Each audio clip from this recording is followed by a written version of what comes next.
Hi every one. അപ്പോൾ Franklin's ലെക്ചേഴ്സിൻ്റെ podcast episode number 2 എല്ലാവർക്കും സ്വാഗതം. ഇന്ന് നമ്മളോടൊപ്പം ഉള്ളത് ഒരു വിശിഷ്ട വ്യക്തിയാണ്. നിരുപാധികമായി തൻ്റെ നിലപാടുകൾ ഉച്ചത്തിൽ വിളിച്ചു പറയുന്ന, ഇന്ന് കേരളത്തിലെ സ്റ്റുഡൻസിൻ്റെ കണ്ണിലുണ്ണിയായ, എവിടെ സത്യം അറിയണം എന്ന് അന്വേഷിക്കണമെങ്കിൽ ആദ്യം ഇവിടെ എത്തണം എന്ന് കുട്ടികൾ പരസ്പരം പറയുന്ന ഒരാളുടെ കൂടെയാണ്. That is Muhammad Ajmal. നിങ്ങൾക്ക് എല്ലാവർക്കും അറിയാം. മുഹമ്മദ് അജ്മൽ സാറിനെയായിരുന്നു ഞാൻ സ്വാഗതം ചെയ്യുന്നത്. ഓക്കെ, മുഹമ്മദ് അജ്മൽ സാർ എവിടെയാണ് പഠിച്ചത്, ജേണി എന്താണെന്ന് പറയാമോ? ഞാൻ 2010 ഞാൻ IIT മദ്രാസിൽ ജോയിൻ ചെയ്തു. IIT മദ്രാസിലെ ഡുവൽ ഡിഗ്രിയാണ് ഞാൻ ചെയ്തത്. BTech in electrical engineering and MTech in micro electronics and VLSI design. അപ്പോൾ 2010 തന്നെ ചൂസ് ചെയ്തതാണ്. VLSI ഡിസൈൻ ഒന്നും മേ ബി എന്താണെന്ന് അറിയാതെ, മേ ബി അന്ന് എല്ലാവരും സ്കോപ്പ് ഉള്ളത് അല്ലെങ്കിൽ ഇലക്ട്രിക്കൽ എഞ്ചിനീയറിംഗിൽ ഓപ്പർച്യൂണിറ്റി ഇതാണെന്ന് പറഞ്ഞു, അതുകൊണ്ട് അത് ചൂസ് ചെയ്തു. കേരള എൻട്രൻസിൽ ഞാൻ 11th റാങ്ക് ആയിരുന്നു. പിന്നെ ഓൾ ഇന്ത്യ എഞ്ചിനീയറിംഗ് എൻട്രൻസിൽ 650 ആയിരുന്നു. കേരളത്തിൽ 8th റാങ്ക് ആയിരുന്നു. ഡിസ്ട്രിക്റ്റിൽ ടോപ്പർ ആയിരുന്നു. അങ്ങനെയാണ് ഞാൻ IIT മദ്രാസിലെത്തുന്നത്. ദെൻ 5 year IIT മദ്രാസിൽ ഡുവൽ ഡിഗ്രി കംപ്ലീറ്റ് ചെയ്തു വിത്ത് BTech ഹോണേഴ്സ്. ഹോണേഴ്സ് എന്ന് പറയുമ്പോൾ IIT മദ്രാസിൽ പുതുതായിട്ട് വന്നൊരു സ്കീമായിരുന്നു ഹോണേഴ്സ് ഡിഗ്രി എന്നുള്ളത് BTechൽ. അപ്പോൾ നമ്മൾ എക്സ്ട്രാ ക്രെഡിറ്റ്സ് ഒക്കെ നമ്മൾ കംപ്ലീറ്റ് ചെയ്യണം. അങ്ങനെ അത് കഴിഞ്ഞു. ഇന്റലിൽ ക്യാമ്പസ് പ്ലേസ്മെൻറ്റിൽ ഇന്റലിൽ ജോയിൻ ചെയ്തു. ഇന്റലിൽ SOC ഡിസൈൻ ലീഡായിട്ട് ഇപ്പോൾ അവരുടെ ഒരു കുറേ AI ഹാർഡ്വെയർ കാര്യങ്ങളൊക്കെ വരുന്നുണ്ട്. ഇപ്പോൾ അതിലെന്ത് ചെയ്യുന്നു, വർക്ക് ചെയ്യുന്നു. അതോടൊപ്പം XY ലേണിംഗ് എന്നുള്ളൊരു സ്റ്റാർട്ടപ്പ് എന്ത് ചെയ്യുന്നു, നടത്തുന്നു കുറച്ചായിട്ട്. അതെ, XY ലേണിംഗ് എന്ന് പറയുന്ന സ്റ്റാർട്ടപ്പാണ് ആക്ച്വലി ഒരുപാട് ഇൻസ്പയർ ചെയ്തത്. കാരണം XY ലേണിംഗ് ടാർഗറ്റ് ചെയ്യുന്നത് വളരെ ചെറിയ സ്റ്റുഡൻസിനല്ലേ. എന്തുകൊണ്ടായിരിക്കും അങ്ങനെ ഒരു പ്ലാൻ അല്ലെങ്കിൽ ബിസിനസ് ഐഡിയ മനസ്സിൽ വന്നത്? നമ്മൾ എൻട്രൻസ് കോച്ചിങ് തുടങ്ങുമ്പോൾ മേ ബി നമുക്ക് ഏറ്റവും ഫസ്റ്റ് ആക്ച്വലി ചെയ്യാവുന്ന ഏറ്റവും ബിസിനസ് പൊട്ടൻഷ്യൽ ഉള്ള സംഭവം മേ ബി JEEക്ക് ഒരു റിപ്പീറ്റേഴ്സ് ബാച്ച് തുടങ്ങുക എന്നുള്ളതാണ് എന്നെ സംബന്ധിച്ചിടത്തോളം. എസ്പെഷ്യലി ഒരു IIT ഒക്കെ ക്വാളിഫൈ ചെയ്ത ഒരാളെന്നുള്ള നിലയ്ക്ക് that has A lot of value. But എനിക്ക് ഉറപ്പാണ് അതൊരിക്കലും വർക്കാവില്ല. ഞാനിപ്പോൾ നാളെ ഒരു JEEക്ക് വേണ്ടി ഞാൻ റിപ്പീറ്റർ ബാച്ച് തുടങ്ങി, ഞാൻ കുറച്ച് കുട്ടികളെ സംഘടിപ്പിച്ച് ഞാനൊരു 100 കുട്ടികളെ പഠിപ്പിച്ചാലും ഒരിക്കലും എന്ത് സംഭവിക്കാൻ പോകുന്നില്ല, ഞാനൊരിക്കലും അങ്ങനത്തെ റിസൾട്ട് ഞാനൊരിക്കലും പ്രൊഡ്യൂസ് ചെയ്യാൻ പോകുന്നില്ല. അപ്പോൾ കാരണം JEE പോലത്തെ അല്ലെങ്കിൽ NEET പോലത്തെ ഇന്നത്തെ കാലത്തെ എക്സ്ട്രീംലി കോമ്പറ്റീറ്റീവ് ആയിട്ടുള്ള ഒരു എക്സാം നമ്മൾ ക്വാളിഫൈ ചെയ്യണം എന്നുണ്ടെങ്കിൽ നമ്മൾ ഡെഫിനറ്റ്ലി ഒരു റൂട്ട് ലെവലിൽ നമ്മൾ തുടങ്ങണം. കേരളത്തിൽ അൺഫോർച്ചുനേറ്റ്ലി ആ റൂട്ട് ലെവലിലുള്ള പ്രോസസ്സ് വളരെ മോശമാണ്. ഇപ്പോൾ നമ്മൾ നോക്കുകയാണെങ്കിൽ 12th വരെ കുട്ടികൾ ഫ്രീ ആയി പഠിക്കുന്നു. 12th വരെ നമ്മളൊരു ഗവൺമെൻറ് സെക്ടറിൽ കുട്ടികൾ ഫ്രീ ആയി പഠിക്കുന്നു. പിന്നീട് ലക്ഷക്കണക്കിന് രൂപ അവർ കോച്ചിങ്ങിന് സ്പെൻഡ് ചെയ്യേണ്ട ഒരവസ്ഥയാണുള്ളത്. ദിസ് ഈസ് ബിക്കോസ് ഒരു ക്വാളിറ്റി എഡ്യൂക്കേഷൻ നമ്മൾ റൂട്ട് ലെവലിൽ കൊടുക്കുന്നില്ല എന്നുള്ളത് കൊണ്ടാണ്. നമ്മൾ ഒളിമ്പ്യാഡ്സ് അല്ലെങ്കിൽ മറ്റ് കോമ്പറ്റീറ്റീവ് എക്സാംസ് ഒക്കെ എടുത്ത് നോക്കുമ്പോൾ കേരള മോഡൽ ആക്ച്വലി വലിയൊരു പരാജയമാണ്. അപ്പോൾ ഇതിനെ നമ്മൾ ഫിക്സ് ചെയ്തിട്ടേ നമ്മൾ കുട്ടികളൊരു ഹയർ എഡ്യൂക്കേഷൻ ഇൻസ്റ്റിറ്റ്യൂഷനിൽ എത്തുന്നതിനെ കുറിച്ച് ഡ്രീം ചെയ്തിട്ട് കാര്യമുള്ളൂ. അല്ലാന്നുണ്ടെങ്കിൽ മേ ബി നമുക്ക് ഒരുപാട് സ്റ്റുഡൻസിനെ കൊണ്ടുവരാം, ഒരുപാട് കുറേ ക്യാഷ് ഫ്ലോ റവന്യൂ ജനറേറ്റ് ചെയ്യാൻ പറ്റും. പക്ഷേ അൾട്ടിമേറ്റ്ലി എന്ത് ചെയ്യാൻ പറ്റില്ല, നമുക്കത് റിസൾട്ട്സിലോട്ട് കൺവേർട്ട് ചെയ്യാൻ ഒരിക്കലും സാധിക്കില്ല എന്നുള്ളതാണ് അതിൻ്റെ യാഥാർത്ഥ്യം. ഈ യാഥാർത്ഥ്യം ഉൾക്കൊണ്ടത് കൊണ്ടാണ് നമ്മൾ ഫൗണ്ടേഷൻ പ്രോഗ്രാം 6th മുതൽ 10th വരെ എന്ത് ചെയ്യുന്നത്, നമ്മൾ ബേസിക്കലി സ്റ്റാർട്ട് ചെയ്യുന്നത്. അതെ, മെയിൻലി ഞാനിങ്ങനെ ഓൺട്രപ്രണേഴ്സിൽ ഞാൻ കാണാത്തൊരു ക്വാളിറ്റി ഞാൻ ആക്ച്വലി അജ്മൽ കണ്ടായിരുന്നു. അതായത് കാര്യങ്ങൾ വെട്ടിത്തുറന്ന് പറയുക. ഇപ്പം നീറ്റിൻ്റെ ആയിക്കോട്ടെ, ക്യൂബിൻ്റെ ആയിക്കോട്ടെ, എന്ത് കാര്യങ്ങളുണ്ടെങ്കിലും ഇപ്പം പാരൻസ് എന്ത് വിചാരിക്കും, സ്റ്റുഡൻസ് എന്ത് വിചാരിക്കും, ഇല്ലെങ്കിൽ ആ ഒരു കമ്മ്യൂണിറ്റി എന്ത് മനസ്സിൽ കരുതും എന്നല്ലാതെ റിയൽ ആയിട്ടുള്ള ഫാക്ട്സ് സ്പിറ്റ് ചെയ്യുക എന്ന് പറയുന്നത് എല്ലാവർക്കും പറ്റില്ല. കാരണം പലരും ഒരു ബിസിനസ്സിന് വേണ്ടിയിട്ട് ചില കാര്യം കോംപ്രമൈസ് ചെയ്തേക്കാം, അല്ലെങ്കിൽ ബിസിനസ്സിന് വേണ്ടിയിട്ട് മാർക്കറ്റ് ചെയ്തേക്കാം. പക്ഷേ ഇതൊന്നുമല്ല, വളരെ സത്യസന്ധമായിട്ടുള്ള കാര്യങ്ങൾ തുറന്നു പറയുന്നത്. അപ്പം അങ്ങനെ ഒരു ക്യാരക്ടറിൽ പണ്ടേ ഉണ്ടായിരുന്നതാണോ, അല്ലെ പിന്നീട് ബിൽഡ് ആയതാണോ, ഒരു ഓൺട്രപ്രണർ ആയ ശേഷം ബിൽഡ് ചെയ്തതാണോ? അല്ല, എനിക്ക് തോന്നിയത് അങ്ങനത്തെ ഒരു കൈൻഡ് ഓഫ് ഫാക്ട് ചെക്കിങ്, അതേപോലെ തന്നെ വളരെ ബ്ലണ്ടായിട്ട് പറയുന്ന ഒരു സംഭവം കേരളത്തിൽ എഡ്യൂക്കേഷൻ സെക്ടറിൽ ആവശ്യമുണ്ടെന്ന് തോന്നി. മേ ബി ഞാൻ 1-2 പ്രാവശ്യം പറഞ്ഞപ്പോൾ മേ ബി ഞാൻ അങ്ങനെ ആയി മാറിയതായിരിക്കാം. ഞാൻ ആക്ച്വലി പേഴ്സണലി ഒരാൾ നോക്കുമ്പോൾ ഒരിക്കലും ഒരാളെയും ഹേർട്ട് ചെയ്യാൻ ഒരു നിലക്കും സാധിക്കാത്ത ഒരാളാണ് ഞാൻ പേഴ്സണലി എന്നാണ് എനിക്ക് തോന്നിയിട്ടുള്ളത്. അത്രയും വളരെ സോഫ്റ്റ് ആയിട്ടുള്ള ഒരാളാണ് ഞാൻ. ഒരാളോടും തട്ടിക്കേറി സംസാരിക്കുക അങ്ങനത്തെ ഒരു സംഭവം എനിക്കില്ല, അങ്ങനത്തെ ക്യാരക്ടറേ ഇല്ല. പക്ഷേ മേ ബി ഈ ഒരു പബ്ലിക്കിനെ നമ്മൾ അഡ്രസ്സ് ചെയ്യുമ്പോൾ എനിക്ക് തോന്നിയിട്ടുള്ളൊരു കാര്യം, ഞാൻ ഫസ്റ്റ് കുറച്ച് വീഡിയോസ് ഒക്കെ ചെയ്തപ്പോൾ ആളുകൾ ചെറിയ കാര്യങ്ങൾ ഫാക്ട്സുകൾ പറയുമ്പോൾ പോലും ആൾക്കാർ വന്ന് എന്ത് ചെയ്യുന്നു, ആൾക്കാർ വന്ന് ചീത്ത പറയുന്നു, നമ്മളെ തെറി വിളിക്കുന്നു, നമ്മളൊന്നും പറഞ്ഞിട്ട് പോലും ഉണ്ടാവില്ല. എന്താ പക്ഷെ അപ്പോൾ ഒരു നീഡ് അവിടെ ബോധ്യപ്പെടുകയാണ്. കാരണം നമ്മൾ എന്ത് ചെയ്യണം, നമ്മൾ ആക്ച്വലി തുറന്ന് പറയണം. നമ്മൾ തുറന്ന് പറഞ്ഞാലേ ഇവിടെ ആക്ച്വലി ചേഞ്ച് ഉണ്ടാവുകയും ചെയ്യുള്ളൂ. ആ ചേഞ്ചിലോട്ട് നമ്മളൊരു പബ്ലിക്കിന്റെ മുമ്പിൽ, കാരണം നമ്മൾ ഒരിക്കലും ഒരു വ്യക്തിയെ ഞാനൊരിക്കലും ഒരു പേഴ്സണിനെ എന്ത് ചെയ്യാറില്ല, ടാർഗറ്റ് ചെയ്യാറില്ല, സിസ്റ്റത്തെ ടാർഗറ്റ് ചെയ്യാറുണ്ട്. സിസ്റ്റം പ്രശ്നമാണെന്ന് നിരന്തരം ഞാൻ പറയാറുണ്ട്. ഓക്കെ, അപ്പോൾ അത് വളരെ പ്രധാനമാണ് ഈ ഒരു സെഗ്മെന്റിൽ എന്ന് വിശ്വസിക്കുന്നു. പിന്നെ മേ ബി ആ 11th ലും 12th ലും നമ്മൾ അങ്ങനത്തെ ഒരു ഓഫറിങ് കൊടുക്കാത്തത് കൊണ്ട് അവിടെ ഒരു ബിസിനസ്സിനെ ഹേർട്ട് ചെയ്യുന്ന ഒരു സംഭവമില്ല. സ്വാഭാവികമായിട്ടും പല ആൾക്കാർക്കും പറയാനുള്ള വേണ്ടി അവരെ ബിസിനസ്സിനെ ഹേർട്ട് ചെയ്യും. അത് വളരെ ജെന്യൂൻ ആയിട്ടുള്ള ഒരു കൺസേൺ ആണ്. ഞാൻ ഒരിക്കലും അതിനെന്ത് ചെയ്യുന്നില്ല, ഒരിക്കലും കുറച്ച് കാണുന്നില്ല. കാരണം അവിടെ ഒരുപാട് സ്റ്റേക്ക് ഹോൾഡേഴ്സ് ഉണ്ട്. അപ്പോൾ ആ ഒരു ലക്ഷറി എനിക്ക് ഞാൻ ഫോക്കസ് ചെയ്യുന്ന ഒരു ഗ്രൂപ്പ് ഓഫ് സ്റ്റുഡൻസ് ഒരു താഴെ ലെവലിലായതുകൊണ്ട് തന്നെ ആ ഒരു ലക്ഷറി എനിക്ക് ഉണ്ട് എന്ന് വേണമെങ്കിൽ പറയാം. ഓക്കെ, പക്ഷെ എപ്പോഴും എനിക്ക് തോന്നിയിട്ടുള്ള ഒരു കാര്യം എന്ന് പറഞ്ഞാൽ നമ്മൾ ഈ ഒരു സിസ്റ്റത്തെ ചേഞ്ച് ചെയ്യണം എന്നുണ്ടെങ്കിൽ, ഇതിപ്പോൾ അത് കാണുന്നുണ്ട്, ഞാൻ കുറച്ചൊക്കെ എനിക്ക് വിസിബിൾ ആണ്. ഫസ്റ്റൊക്കെ പലപ്പോഴും എന്നെ ചീത്ത പറഞ്ഞിരുന്ന ആൾക്കാർ എന്നോട് വന്ന് പറഞ്ഞിട്ടുണ്ട്, എന്ത് സാർ പറഞ്ഞതാണ് ശരി, നിങ്ങൾ പറഞ്ഞത് കുറേയൊക്കെ ശരിയാണെന്ന് ഇപ്പൊ ഞങ്ങൾ ഐഡന്റിഫൈ ചെയ്യുന്നു എന്നുള്ളത് എന്ത് ചെയ്യുന്നുണ്ട്, അവർ പറയുന്നുണ്ട്. So I think slowly it will change. ഞാൻ ഈ ഇടയ്ക്ക് കണ്ടിരുന്നു നീറ്റ് എക്സാമിനെ മറ്റേ NTA വലിച്ചീറുക, അതേപോലെ നീറ്റിന്റെ സ്കാമിനെ കുറിച്ചൊക്കെ ഞാൻ പറയുന്നിട്ടു. അപ്പൊ ഞാൻ ഓപ്പൺ ആയിട്ട് ചോദിക്കട്ടെ, പലർക്കും ഒരു സംശയമാണ്, KTU വില്ലനാണോ എന്ന് പറയുന്നു, എന്ത് തോന്നുന്നു? ഓക്കെ, നമ്മൾ എഞ്ചിനീയറിംഗ് എഡ്യൂക്കേഷനിലോട്ട് വരുമ്പോൾ KTU എന്നുള്ളത് ഞാനിതിനെ കുറിച്ച് വീഡിയോസ് ചെയ്തിട്ടുണ്ട്. 50-55% പാസ് റേറ്റ് ഹോവർ ചെയ്യുന്നത്. ഞാൻ മനസ്സിലാക്കിയ കാര്യം എന്താണെന്ന് വെച്ചാൽ, ഈ KTU വരുന്നത് വരെ ഇങ്ങനെ 50% പാസ് റേറ്റ് എന്ന് പറയാനുള്ള ഒരു സംവിധാനം കേരളത്തെ സംബന്ധിച്ചിടത്തോളം ഇല്ലായിരുന്നു. ഓക്കെ, അപ്പോൾ KTU വില്ലനാണ് എന്നുള്ളൊരു അഭിപ്രായം എന്നെ സംബന്ധിച്ചിടത്തോളം ഇല്ല. ലൈക്ക് വാട്ട് എവർ യൂണിവേഴ്സിറ്റി ആ യൂണിവേഴ്സിറ്റിക്ക് എന്തായാലും അതിൻ്റെതായിട്ടുള്ള, കാരണം ഇത്രയധികം നമ്പർ ഓഫ് കോളേജസിന് വെക്കുമ്പോൾ പരിമിതികൾ ഉണ്ടാവും. പിന്നെ KTUവിൻ്റെ ഉള്ളിലുള്ള സിസ്റ്റത്തെ കുറിച്ച് സത്യം പറഞ്ഞാൽ എനിക്ക് വളരെ ഡീറ്റെയിൽഡ് ഒരു ധാരണ മേ ബി നിങ്ങളെപ്പോലെ എനിക്കില്ല എന്നാണ് യാഥാർത്ഥ്യം. മേ ബി അതിൻ്റെ ഒരു വാല്യുവേഷൻ ക്യാമ്പിൽ എന്ത് സംഭവിക്കുന്നു, അല്ലെങ്കിൽ എക്സാം സെറ്റിങ്ങിൽ എന്ത് സംഭവിക്കുന്നു, ഇതിനെക്കുറിച്ച് എനിക്ക് സത്യം പറഞ്ഞാൽ സത്യമായിട്ടും എനിക്ക് വലിയ ധാരണ ഇല്ല. പിന്നെ പ്രശ്നം എന്താണെന്ന് വെച്ചാൽ, ഈ സിസ്റ്റത്തിലോട്ട് വരുന്ന കുട്ടികളെ നമ്മൾ വേണ്ടത്ര അവെയർ ആക്കിയിട്ടില്ല, ബോധവൽക്കരിച്ചിട്ടില്ല എന്നുള്ളത് വളരെ സീരിയസ് ആയിട്ടുള്ള ഒരു പ്രശ്നമായിട്ട് എനിക്ക് തോന്നിയിട്ടുണ്ട്. ഇപ്പോൾ KTUയുടെ പാസ് പെർസെൻറ്റേജ് 50% ആണെന്ന് പറയുമ്പോൾ ബാക്കി 50% കുട്ടികളെ ഇവിടെ ആരും പഠിപ്പിക്കാത്തതുകൊണ്ടല്ലോ. ഈ കോളേജിൽ നമ്മൾ നോക്കുകയാണെങ്കിൽ 80%, 90%, 88% വരെ CETക്ക് പാസ് റേറ്റ് ഉണ്ട്. 80%-ന് TKMന്, ഈവൻ ചില പ്രൈവറ്റ് കോളേജിന് വരെ 75% അപ്പോൾ പാസ് റേറ്റ് ഉണ്ട്. അപ്പോൾ നമ്മളൊരു കോളേജിന്റെ ഒരു അക്കാഡമിക് ക്വാളിറ്റി എടുത്ത് നോക്കുകയാണെങ്കിലും ബാക്കി 25% കുട്ടികൾ മേ ബി കളിച്ച് നടക്കുന്നുണ്ടാവും, അല്ലെങ്കിൽ ഇവര് എഞ്ചിനീയറിംഗിനെ കുറിച്ച് അറിഞ്ഞിട്ടാവില്ല എന്ത് ചെയ്യുന്നത്, ഈ സിസ്റ്റത്തിന്റെ ഉള്ളിലോട്ട് വരുന്നത്. ഞാനൊരു എക്സാമ്പിൾ പറയാൻ, കഴിഞ്ഞ കുറച്ച് ദിവസങ്ങളായിട്ട് എനിക്ക് വരുന്ന ലോട്ട് ഓഫ് ക്യൂറീസ് എന്താണെന്ന് വെച്ചാൽ, സർ ഞാൻ നീറ്റിന് റിപ്പീറ്റ് ചെയ്തു, അല്ലെങ്കിൽ നീറ്റിന് റിപ്പീറ്റ് ചെയ്തു, അതിനെനിക്ക് MBBS കിട്ടാവുന്ന ഒരു മാർക്കില്ല. I don't prefer BDS or BHMS. The next option is കീമിൽ ഞാൻ എഞ്ചിനീയറിംഗിന് പോവാണ്, ഞാൻ ഇലക്ട്രിക്കൽ എഞ്ചിനീയറിംഗ് എടുക്കട്ടെ, അല്ലെങ്കിൽ ഞാൻ ഇന്ന് എഞ്ചിനീയറിംഗ് എടുക്കട്ടെ. അതായത് എഞ്ചിനീയറിംഗിനെ കുറിച്ച് ഒരു ധാരണയില്ലാതെ, ഇതിനെക്കുറിച്ച് ഇതിനെന്ത് വേണ്ടത്, ഇത് ഡിമാൻഡ് ചെയ്യുന്ന ഒരു സ്കിൽ സെറ്റ് എന്താണെന്ന് അറിയാതെ ഒരു വലിയ ഗ്രൂപ്പ് ഓഫ് സ്റ്റുഡൻസ് എവിടെ വരികയാണ്, ഒരു എഞ്ചിനീയറിംഗ് കോളേജിലോട്ട് വരികയാണ്. ഓക്കെ, രണ്ടാമത് ഇങ്ങനെയൊക്കെ പഠിച്ചിട്ട് മേ ബി മാത്സിനെ കുറിച്ച് ഒരു ധാരണ ഇല്ലാതെ വരുന്ന കുട്ടികൾ. രണ്ടാമത് 48,000-49,000 ആളുകൾ ഓരോ വർഷവും കീം ക്വാളിഫൈ ചെയ്യുന്നു. ആകെ അത്ര സീറ്റേ കേരളത്തിലുള്ളൂ. സോ 1:1 റേഷ്യോയില് ക്വാളിഫൈ ചെയ്യാൻ നമുക്കറിയാം, ആകെ 10 മാർക്ക്, ഇത്തവണ 10 മാർക്ക്, 300-ൽ 10 മാർക്കാണ് ആകെ ക്വാളിഫൈ ചെയ്യാൻ വേണ്ടത്, വിച്ച് ഇസ് ലൈക്ക് 3.33% മാർക്ക്. അവന് +2 പാസ്സാവണമെന്നുണ്ടെങ്കിൽ 35% അല്ലെങ്കിൽ 30% മാർക്ക് വേണം. ഈ +2 വാങ്ങിയ പാസ്സായ ആളുകളാണ് കേരള എൻട്രൻസ് എഴുതുന്നത്. അവരിൽ ഒരു 60% ആൾക്കാർ, +2 പാസ്സായ കുട്ടികളുടെ 60% ആൾക്കാർക്ക് എത്ര mark കിട്ടുന്നുള്ളൂ? 3.3% എൻട്രൻസിൽ കിട്ടുന്നുള്ളൂ.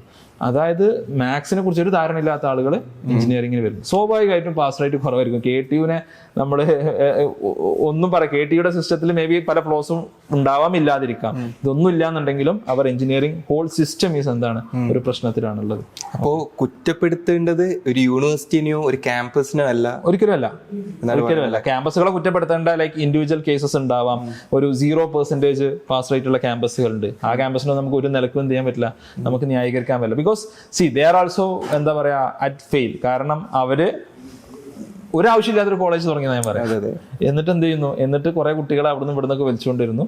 They will not like അവർക്ക് ഒരിക്കലും സസ്റ്റെയിൻ ചെയ്യാൻ പറ്റില്ല. കാരണം even as A business model അത് വർക്ക് ആവില്ല. കാരണം ഈ പാസ് റേറ്റ് ഉണ്ടെന്നുണ്ടെങ്കിൽ നല്ല കുട്ടികളോട് സ്വാഭാവികമായിട്ടും വരില്ല. അതുകൊണ്ട് അവർ ഇനി കൂടുതൽ ഫെസിലിറ്റീസ് ഒരുക്കില്ല. ഇറ്റ്സ് എ ലൂപ്പ് അല്ലേ, ഒരുക്കൂല. അപ്പൊ വീണ്ടും മോശം കുട്ടികളാണ് അല്ലെങ്കിൽ ഇതിനെക്കുറിച്ച് ധാരണ ഇല്ലാത്ത കുട്ടികളെ വരിക, വീണ്ടും പാസ് റേറ്റ് കുറവാകും. ഇതൊരു ലൂപ്പിൽ ഇങ്ങനെ അവർ കിടന്ന് they will go into black hole. അതാണ് സംഭവിക്കുന്നത്. അപ്പോൾ +1 +2 കഴിഞ്ഞു വന്ന കുട്ടികളാണ് കീമേഡ് എഞ്ചിനീയറിംഗിൽ വരുന്നത്. ഇതിൽ തന്നെ ബ്രില്യൻ സ്റ്റുഡൻസ് ഉണ്ടാവും, ഒരു ബേസും ഇല്ലാതെ നേരത്തെ പറഞ്ഞതുപോലെ ഇനി വേറെ ഒരു ചോയ്സും ഇല്ലെങ്കിൽ എഞ്ചിനീയറിംഗ് എന്ന് പറയുന്ന ചോയ്സിൽ വരുന്ന കുട്ടികളുണ്ടാവും. അപ്പോൾ അപ്പോൾ ഫസ്റ്റ് ഇയർ കയറുന്ന ഒരു കുട്ടി പഠിച്ചു തുടങ്ങി ഒരു 4th ഇയർ കഴിയുമ്പോൾ ഒരു പ്ലേസ്മെന്റിലേക്ക് എത്തണം അല്ലെ. അപ്പോൾ ബേസുള്ള കുട്ടിയും ബേസ് ഇല്ലാത്ത കുട്ടിയും ഒരുമിച്ചാണ് കോമ്പീറ്റ് ചെയ്യാൻ പോകുന്നത് ഒരു വേൾഡിൽ. അപ്പോൾ എങ്ങനെ ഒരു ബേസ് ഇല്ലാത്ത കുട്ടിക്കും ബേസുള്ള കുട്ടിക്കും ഒരു ലെവൽ വരെ ഈക്വലായിട്ട് എത്താൻ സാധിക്കും? അത് എൻ്റെ അഭിപ്രായത്തിൽ ക്വൈറ്റ് ഡിഫിക്കൽട്ടാണ് ഇന്ന് ബേസ് എന്നുള്ളത്. കാരണം അൾട്ടിമേറ്റ്ലി മാത്തമാറ്റിക്സ് ബേസ് ഇല്ലാത്ത ഒരാളെ സംബന്ധിച്ചിടത്തോളം first year will be very hard എന്നാണ് ഞാൻ മനസ്സിലാക്കുന്നത്. ഞാൻ ഒരിക്കലും KTUവിന്റെ സിസ്റ്റത്തിൽ വന്ന ആളല്ല. ഞാൻ മനസ്സിലാക്കുന്ന KTUവിലായാലും ഫസ്റ്റ് ഇയറിൽ അല്ലെ മാത്തമാറ്റിക്സിന്റെ 2 കോഴ്സുകൾ കംപ്ലീറ്റ് ചെയ്യേണ്ടി വരും, ഫിസിക്സിന്റെ 1-2 കോഴ്സുകൾ ചെയ്യേണ്ടി വരും, എഞ്ചിനീയറിംഗ് ഗ്രാഫിക്സും അതേപോലെ തന്നെ കെമിസ്ട്രിയും. ഇങ്ങനത്തെ ഒരു വളരെ ബേസിക്കലായിട്ട് നമ്മൾ, അതായത് ഇപ്പോൾ ഞാൻ പറയുന്നത് തെറ്റുണ്ടെങ്കിൽ പറയാം, പക്ഷെ ഞാൻ ഇപ്പോൾ മാത്സ് ഇപ്പോൾ IIT ഫസ്റ്റ് ഇയറിൽ പഠിക്കുമ്പോൾ അതിൽ ഇന്റഗ്രൽ കാൽക്കുലസും ഡിഫറൻഷ്യൽ കാൽക്കുലസും ഒക്കെ നമ്മൾ ഫസ്റ്റ് പഠിക്കണം. അതിന്റെ ഒരു ഡബിൾ ഡെറിവേറ്റീവ് അല്ലെങ്കിൽ ഡബിൾ ഇന്റഗ്രൽസ്, ട്രിപ്പിൾ ഇന്റഗ്രൽസ് നമ്മൾ പഠിക്കുന്നത്. ശരിയല്ല, അങ്ങനെ തന്നെ ആയിരിക്കും കേട്ടിരുന്നത് ഞാൻ വിശ്വസിക്കുന്നു. റൈറ്റ്, അതായത് ബേസിക്കലി ഇന്റഗ്രേഷൻ അറിയാത്തൊരു കുട്ടി എങ്ങനെയാണ് ഡബിൾ ഇന്റഗ്രേഷൻ അവിടെ പോയി പഠിക്കുക അല്ലെങ്കിൽ ട്രിപ്പിൾ ഇന്റഗ്രേഷൻ അവിടെ പോയി പഠിക്കുക? ഈ കൺസെപ്റ്റ് ഏരിയ വോളിയൊക്കെ ആണെന്ന് അവർക്ക് എങ്ങനെ മനസ്സിലാവുക അല്ലെ? ഇതൊരു വലിയ പ്രശ്നമാണ്. അപ്പോൾ ഞാൻ എപ്പോഴും പറയാറുള്ളത്, നിങ്ങളുടെ റാങ്ക് 40,000 ആണ്, you have a chance to improve. നിങ്ങൾ റിപ്പീറ്റ് ചെയ്ത് നിങ്ങൾക്ക് ഇമ്പ്രൂവ് ചെയ്യാൻ പറ്റുന്നുണ്ടെങ്കിൽ മേ ബി ആ റിപ്പീറ്റ് ചെയ്യുന്നത് നിങ്ങൾക്ക് ഒരു റാങ്ക് ഇമ്പ്രൂവ് ചെയ്യാൻ വേണ്ടി മാത്രമല്ല, നിങ്ങളുടെ ഒരു ബേസ് ക്ലിയർ ആക്കാൻ വേണ്ടിയിട്ടാണ്. ഇനി ഇങ്ങനെ ഒരു ഗ്രൂപ്പ് ഓഫ് കുട്ടികൾ എഞ്ചിനീയറിംഗ് കോളേജിൽ ഫോർ വാട്ട് എവർ റീസൺസ് എത്തി, അവരെ സംബന്ധിച്ചിടത്തോളം ഒന്ന് ഏറ്റവും ബെസ്റ്റ് കോളേജിൽ ചേരാൻ അവർ ശ്രമിക്കുക. അത് നമുക്ക് എല്ലാവർക്കും അറിയുന്ന കാര്യമാണ്. രണ്ടാമത്തെ കാര്യം എന്താണെന്ന് വെച്ചാൽ, ഈ ഒരു എഞ്ചിനീയറിംഗ് എഡ്യൂക്കേഷനിൽ ഇന്നത്തെ കാലത്ത് എഡ്യൂക്കേഷൻ എന്നുള്ളത് കംപ്ലീറ്റ്ലി ഡീസെൻട്രലൈസ്ഡ് ആണ്, കൈൻഡ് ഓഫ് ഡെമോക്രാറ്റൈസ്ഡ് ആണ്. അതായത് ഒരാൾക്ക് ഇപ്പം ഞങ്ങളൊന്നും പഠിക്കുന്ന സമയം പോലെയല്ല, ഒരു 10 വർഷം മുമ്പ് പോലും അതിനേക്കാളും വലിയ ചേഞ്ചസ് എന്ത് ചെയ്തിട്ട് വന്നിട്ടുണ്ട്. പഠിക്കുന്ന ഒരാളെ സംബന്ധിച്ചിടത്തോളം, വിഷയത്തിൽ താല്പര്യമുള്ള ഒരാളെ സംബന്ധിച്ചിടത്തോളം ഒരുപാട് ഓപ്പർച്യൂണിറ്റീസ് അവൈലബിൾ ആണ്. അപ്പോൾ നിങ്ങളെ സംബന്ധിച്ചിടത്തോളം നിങ്ങളിപ്പോൾ ഒരു ജോബ് നിങ്ങൾക്ക് സെറ്റ് ആവണം എന്ന് വിചാരിക്കുക. ഫോർ എക്സാമ്പിൾ ഒരു 4 ഇയർ കഴിയുമ്പോഴേക്കും ഒരു ജോബ് സെറ്റ് ആവണം. For whatever reasons you have reach that college that you are now. നിങ്ങൾ അവിടെ എത്തിക്കഴിഞ്ഞു. നിങ്ങൾ ചെയ്യേണ്ട ഒരു കാര്യം എന്താണെന്ന് വെച്ചാൽ, ഒന്ന് ഒരു 2nd ഇയർ കഴിയുമ്പോഴേക്ക് ഒരു ഇന്റേൺഷിപ്പ് എത്താൻ ശ്രമിക്കുക. 2nd ഇയർ കഴിയുമ്പോഴേക്ക് ഡെഫിനറ്റ്ലി നിങ്ങൾക്കൊരു ടെക്നിക്കൽ ഇന്റേൺഷിപ്പ് ഭൂരിഭാഗം ആൾക്കാർക്കും കിട്ടാൻ സാധ്യതയില്ല, അത് ഉറപ്പാണ്. ഒരു ഒരു ടെക്നിക്കൽ ഇന്റേൺഷിപ്പ് കിട്ടില്ല. മേ ബി നിങ്ങളുടെ സോഫ്റ്റ് സ്കിൽസ് ഇമ്പ്രൂവ് ചെയ്യാവുന്ന ഒരു ഇന്റേൺഷിപ്പ് മേ ബി എന്തെങ്കിലും ഒരു ഓർഗിൽ നിങ്ങൾക്ക് എന്ത് ചെയ്യാം. ടെക്നിക്കലി കിട്ടിയില്ല എന്നുണ്ടെങ്കിൽ നിങ്ങൾക്ക് ചൂസ് ചെയ്യാം. ഞാൻ ഒരിക്കലും പറയുന്നത് നിങ്ങൾ പെയ്ഡായിട്ട് അങ്ങോട്ട് കാശ് എടുത്തൊരു ഇന്റേൺഷിപ്പ് ചെയ്യുന്നതിനെ കുറിച്ചല്ല. നിങ്ങളുടെ ചുറ്റുള്ള ഏതെങ്കിലും ഒരു ഓർഗനൈസേഷനിൽ നിങ്ങൾക്ക് എന്ത് ചെയ്യാൻ പറ്റും, നിങ്ങൾക്ക് ഒരു ഇന്റേൺഷിപ്പ്, ഒരു സോഫ്റ്റ് സ്കിൽ, നിങ്ങളുടെ ഒരു ടീം സ്കിൽസ് ഡെവലപ്പ് ചെയ്യാവുന്ന, ഒരു പ്രൊഫഷണൽ സ്കിൽസ് ഡെവലപ്പ് ചെയ്യാവുന്ന, ഡോക്യുമെന്റേഷൻ സ്കിൽസ് ഡെവലപ്പ് ചെയ്യാവുന്ന ഒരു ഇന്റേൺഷിപ്പ് നിങ്ങൾക്ക് ലാൻഡ് ചെയ്യാൻ പറ്റും. 3rd ഇയറിൽ ഡെഫിനറ്റ്ലി ഒരു ടെക്നിക്കൽ ഇന്റേൺഷിപ്പിന് you should strive hard, you should try hard. ഈ ഒരു 2nd ഇയറിലൊരു ഇന്റേൺഷിപ്പ് ഉണ്ടെന്നുണ്ടെങ്കിൽ നിങ്ങൾക്ക് എന്ത് ചെയ്യാൻ പറ്റും, നിങ്ങൾക്ക് അത് ചെയ്യാൻ പറ്റും. അതേപോലെ maybe summer exchange programs ഉണ്ടാവും. ഇപ്പോൾ IITസിലൊക്കെ അടക്കം സമ്മർ എക്സ്ചേഞ്ച് പ്രോഗ്രാംസ് ഉണ്ട്, IIScയിലുണ്ട്. സമ്മേഴ്സിൽ നിങ്ങൾക്ക് അവിടെ പോയിട്ട് മേ ബി ഒരു റിസർച്ച് ഇന്റേൺഷിപ്പ്, ഒരു പേപ്പറൊക്കെ നിങ്ങൾക്ക് എന്ത് ചെയ്യാൻ പറ്റും, എഴുതാൻ പറ്റും, അല്ലെങ്കിൽ അത്തരം രീതിയിൽ വർക്ക് ചെയ്യാൻ പറ്റും. ഈ ഇന്റേൺഷിപ്പ് എക്സ്പീരിയൻസ് വെച്ച് വേണം നമ്മൾ ഒരു കോർ ജോബിലോട്ടോ അല്ലെങ്കിൽ ഒരു ഇൻഡസ്ട്രി, കോർ ജോബ് അല്ല എന്നുണ്ടെങ്കിൽ സോഫ്റ്റ്വെയർ അല്ലെങ്കിൽ മറ്റ് ഇൻഡസ്ട്രിയിലോട്ട് നമ്മൾ പോകാൻ. ഓക്കെ, അപ്പോൾ ഈ ഒരു ഇന്റേൺഷിപ്പ് കാണിച്ചുകൊണ്ട് നമുക്ക് എന്ത് ചെയ്യാൻ പറ്റും, നമുക്ക് ഒരുപാട് സ്ഥലങ്ങളിൽ നമുക്ക് അപ്ലൈ ചെയ്യാൻ സാധിക്കും. അതോടൊപ്പം കോളേജിൽ നടക്കുന്ന ഒരുപാട് ആക്ടിവിറ്റീസ് ഉണ്ടാവും, അതിൽ കുറച്ചുകൂടി ഇൻവോൾവ് ആവുക. ഫോർ എക്സാമ്പിൾ ടെക്നിക്കൽ ഫെസ്റ്റ് ഉണ്ടാവും. ഇപ്പോൾ കോളേജിൽ ഒരു ആർട്ട് ഫെസ്റ്റ് ഉണ്ടെങ്കിൽ എല്ലാവരും ചിലപ്പോൾ അതിന് മുമ്പിൽ ഉണ്ടാവും. But that's A good thing. ഈ പറഞ്ഞ പോലെ സോഫ്റ്റ് സ്കില്ലൊക്കെ ഡെവലപ്പ് ചെയ്യാൻ പറ്റിയ കാര്യമാണ്. പക്ഷേ ടെക്നിക്കൽ ഫെസ്റ്റിൽ നമ്മൾ പലപ്പോഴും പുറത്തുനിന്നുള്ള കുട്ടികളെ ഇൻവൈറ്റ് ചെയ്യാണ് ചെയ്യുക അല്ലേ. അത് ഓക്കെയാണ്, നമ്മളൊരു നല്ല ഫെസ്റ്റ് സംഘടിപ്പിക്കുന്നത്. പക്ഷെ നമ്മൾ എന്ത് ചെയ്യണം, ടെക്നിക്കലി കുറച്ച് കാര്യങ്ങളിലൊക്കെ ഇൻവോൾവ് ആവണം. Actually it's not rocket science, even rocket science is simpler എന്നാണ് ഞാൻ പറയാം. അപ്പോൾ ഇത് അത്ര വലിയ പ്രശ്നമുള്ള സംഭവങ്ങളൊന്നുമല്ല. നമ്മളെ സംബന്ധിച്ചിടത്തോളം ഒരുപാട് പുതിയ ഓപ്പർച്യൂണിറ്റീസ് ഇന്ന് ഒരുപാട് ഇപ്പോൾ NPTEL പോലത്തെ പ്ലാറ്റ്ഫോംസ് ഉണ്ട്. നിങ്ങൾക്ക് പുതിയ കാര്യങ്ങൾ ലേൺ ചെയ്യാനുള്ള ഓപ്പർച്യൂണിറ്റീസ് ഉണ്ട്. എന്ത് കാര്യങ്ങളും നിങ്ങൾക്ക് ഓൺലൈനിലായിട്ട് സെർച്ച് ചെയ്ത് മേ ബി ChatGPTയോട് ചോദിച്ചൊക്കെ നമുക്ക് എന്ത് ചെയ്യാൻ പറ്റും, നമുക്ക് പഠിക്കാനും മനസ്സിലാക്കാനും പറ്റും. ഓക്കെ, ഞാൻ പോലും ഇപ്പോൾ ഒരു പ്രസൻറ്റേഷൻ എൻ്റെ കമ്പനിയിൽ, ഇപ്പോൾ ഞാൻ പറഞ്ഞു ഞാനിപ്പോൾ ഒരു AI ഹാർഡ്വെയർ ചിപ്സിൽ ഇപ്പോൾ AI എന്നുള്ളൊരു ബൂം നടക്കുന്ന ഒരു സമയമാണ്. അപ്പോൾ ഈ സമയത്ത് എനിക്ക് കുറേ പ്രസൻറ്റേഷൻസ് വന്നു. ഇതിനെക്കുറിച്ച് പലതും എനിക്ക് പുതിയതാണ്. How do I learn that? ഇതിനെക്കുറിച്ച് പല പുതിയ മെറ്റീരിയൽസ് ഒന്നുമില്ല. ഞാൻ ChatGPT ചോദിക്കും explain, suppose that I M A layman, എനിക്കൊന്നും അറിയില്ല, explain what is for example memory management unit, അല്ലെങ്കിൽ അങ്ങനത്തെ ഒരു സംഭവം എന്താണ്, അല്ലെങ്കിൽ ഒരു ഗ്രാഫിക്സ് പ്രോസസ്സിംഗ് യൂണിറ്റ് എന്താണ്, അത് എങ്ങനെയാണ് വർക്ക് ചെയ്യുന്നത്. ഞാൻ ChatGPT ചോദിച്ചാണ് ഞാൻ പഠിക്കാറുള്ളത്. എല്ലാം നമ്മുടെ കോളേജിൽ പഠിച്ചിട്ടല്ല ഉള്ളത്. അപ്പോൾ നമ്മൾ ഡെഫിനറ്റ്ലി ഇവിടെ മനസ്സിലാക്കേണ്ട ഒരു വിഷയം എന്താ വെച്ചാൽ there will be always an industry academia gap. ഇതെല്ലാവരും പറയുന്ന ഒരു സംഭവമാണ്. ഇൻഡസ്ട്രിയും അക്കാഡമിയും തമ്മിൽ എസ്പെഷ്യലി എഞ്ചിനീയറിംഗിൽ ഗ്യാപ്പ് ഉണ്ട്, ഇത് ഗ്യാപ്പ് നികത്തണം. പക്ഷേ ഗ്യാപ്പ് നികത്തുക എന്നുള്ളത് ആക്ച്വലി ഈസിയർ അല്ല. അത് ഈവൻ IITsന് പോലും ഓൾമോസ്റ്റ് ഇമ്പോസിബിൾ ആയിട്ടുള്ള കാര്യമാണ്. കാരണം industry runs on a lot of money. അവർക്ക് kind of infinite pool of fund എന്തുണ്ട് അവരെ സംബന്ധിച്ചിടത്തോളം ഉണ്ട്. അപ്പോൾ ഇതെന്തല്ല, ഇത് അവരെ സംബന്ധിച്ചിടത്തോളം പ്രാക്ടിക്കൽ അല്ല. പക്ഷേ ഇൻഡസ്ട്രി നമുക്ക് ഓപ്പൺ ആയിട്ട് ഒരുപാട് റിസോഴ്സസ് തരുന്നുണ്ട്. ഈ റിസോഴ്സസ് ഉപയോഗിച്ചുകൊണ്ട് നമുക്ക് എന്ത് ചെയ്യാൻ പറ്റും, നമുക്ക് പുതിയ കാര്യങ്ങൾ പഠിക്കാൻ പറ്റും, മനസ്സിലാക്കാൻ പറ്റും. And that's the kind of skill set your employer is looking at. നിങ്ങളുടെ എംപ്ലോയർ നിങ്ങളുടെ ഒരു ടെക്നോളജിക്കൽ സ്കിൽസിനേക്കാളും നോക്കുന്നത്. ഇപ്പോൾ വേൾഡ് എക്കണോമിക് ഫോറത്തിന്റെ അടക്കമുള്ള റിപ്പോർട്ട്സ് ഉണ്ട്, ലിങ്ക്ഡിൻ ലേണിംഗ് എന്നുള്ള റിപ്പോർട്ട്സ് ഉണ്ട്. What is A kind of skill that you need? നിങ്ങൾക്ക് എന്നോട് ചോദിക്കാം ആസ് എൻ എംപ്ലോയർ, ഇപ്പോൾ XNY ലേണിംഗ് ഞാൻ ആരെയാണ് ഹയർ ചെയ്യുക? ഭയങ്കര ടെക്നിക്കൽ സ്കിൽസ് ഉള്ള ഒരാളെയാണോ? അതല്ല, അത്യാവശ്യം ടെക്നിക്കൽ സ്കിൽസ് ഉള്ള ഒരു ടീം പ്ലെയർ ആയിട്ടുള്ള, പുതിയ കാര്യങ്ങൾ ലേൺ ചെയ്യാൻ വില്ലിംഗ് ആയിട്ടുള്ള, പുതിയ ഐഡിയാസ് പ്രപ്പോസ് ചെയ്യാൻ റെഡി ആയിട്ടുള്ള ആളെയാണോ? So that makes a difference. അപ്പോൾ ഇങ്ങനത്തെ നമ്മളൊരു സോഫ്റ്റ് സ്കിൽസ്, പുതിയ ടെക്നിക്കൽ കാര്യങ്ങളുടെ അപ്ഡേഷൻ, ഒരു വില്ലിംഗ്നെസ് ടു ലേൺ, ഇതാണ് ഏറ്റവും പ്രധാനപ്പെട്ട കാര്യം. അപ്പോൾ എഞ്ചിനീയറിംഗിൽ സ്കിൽ സെറ്റ്, ഒരു സീരീസ് ഓഫ് സ്കിൽ സെറ്റ് ആണ് വളരെ ഇമ്പോർട്ടൻ്റ് അല്ലേ? Yes, definitely. അപ്പോൾ ഡിഗ്രി ഇമ്പോർട്ടൻ്റ് ആണ്. പഠിക്കുന്ന കോളേജൊക്കെ എന്തുകൊണ്ടാണ് ഇമ്പോർട്ടൻ്റ് ആവുമെന്ന് വെച്ചാൽ you will have more opportunities to acquire these skills. അതുകൊണ്ടാണ് പഠിക്കുന്ന കോളേജ് ഇമ്പോർട്ടൻ്റ് ആവുന്നത്.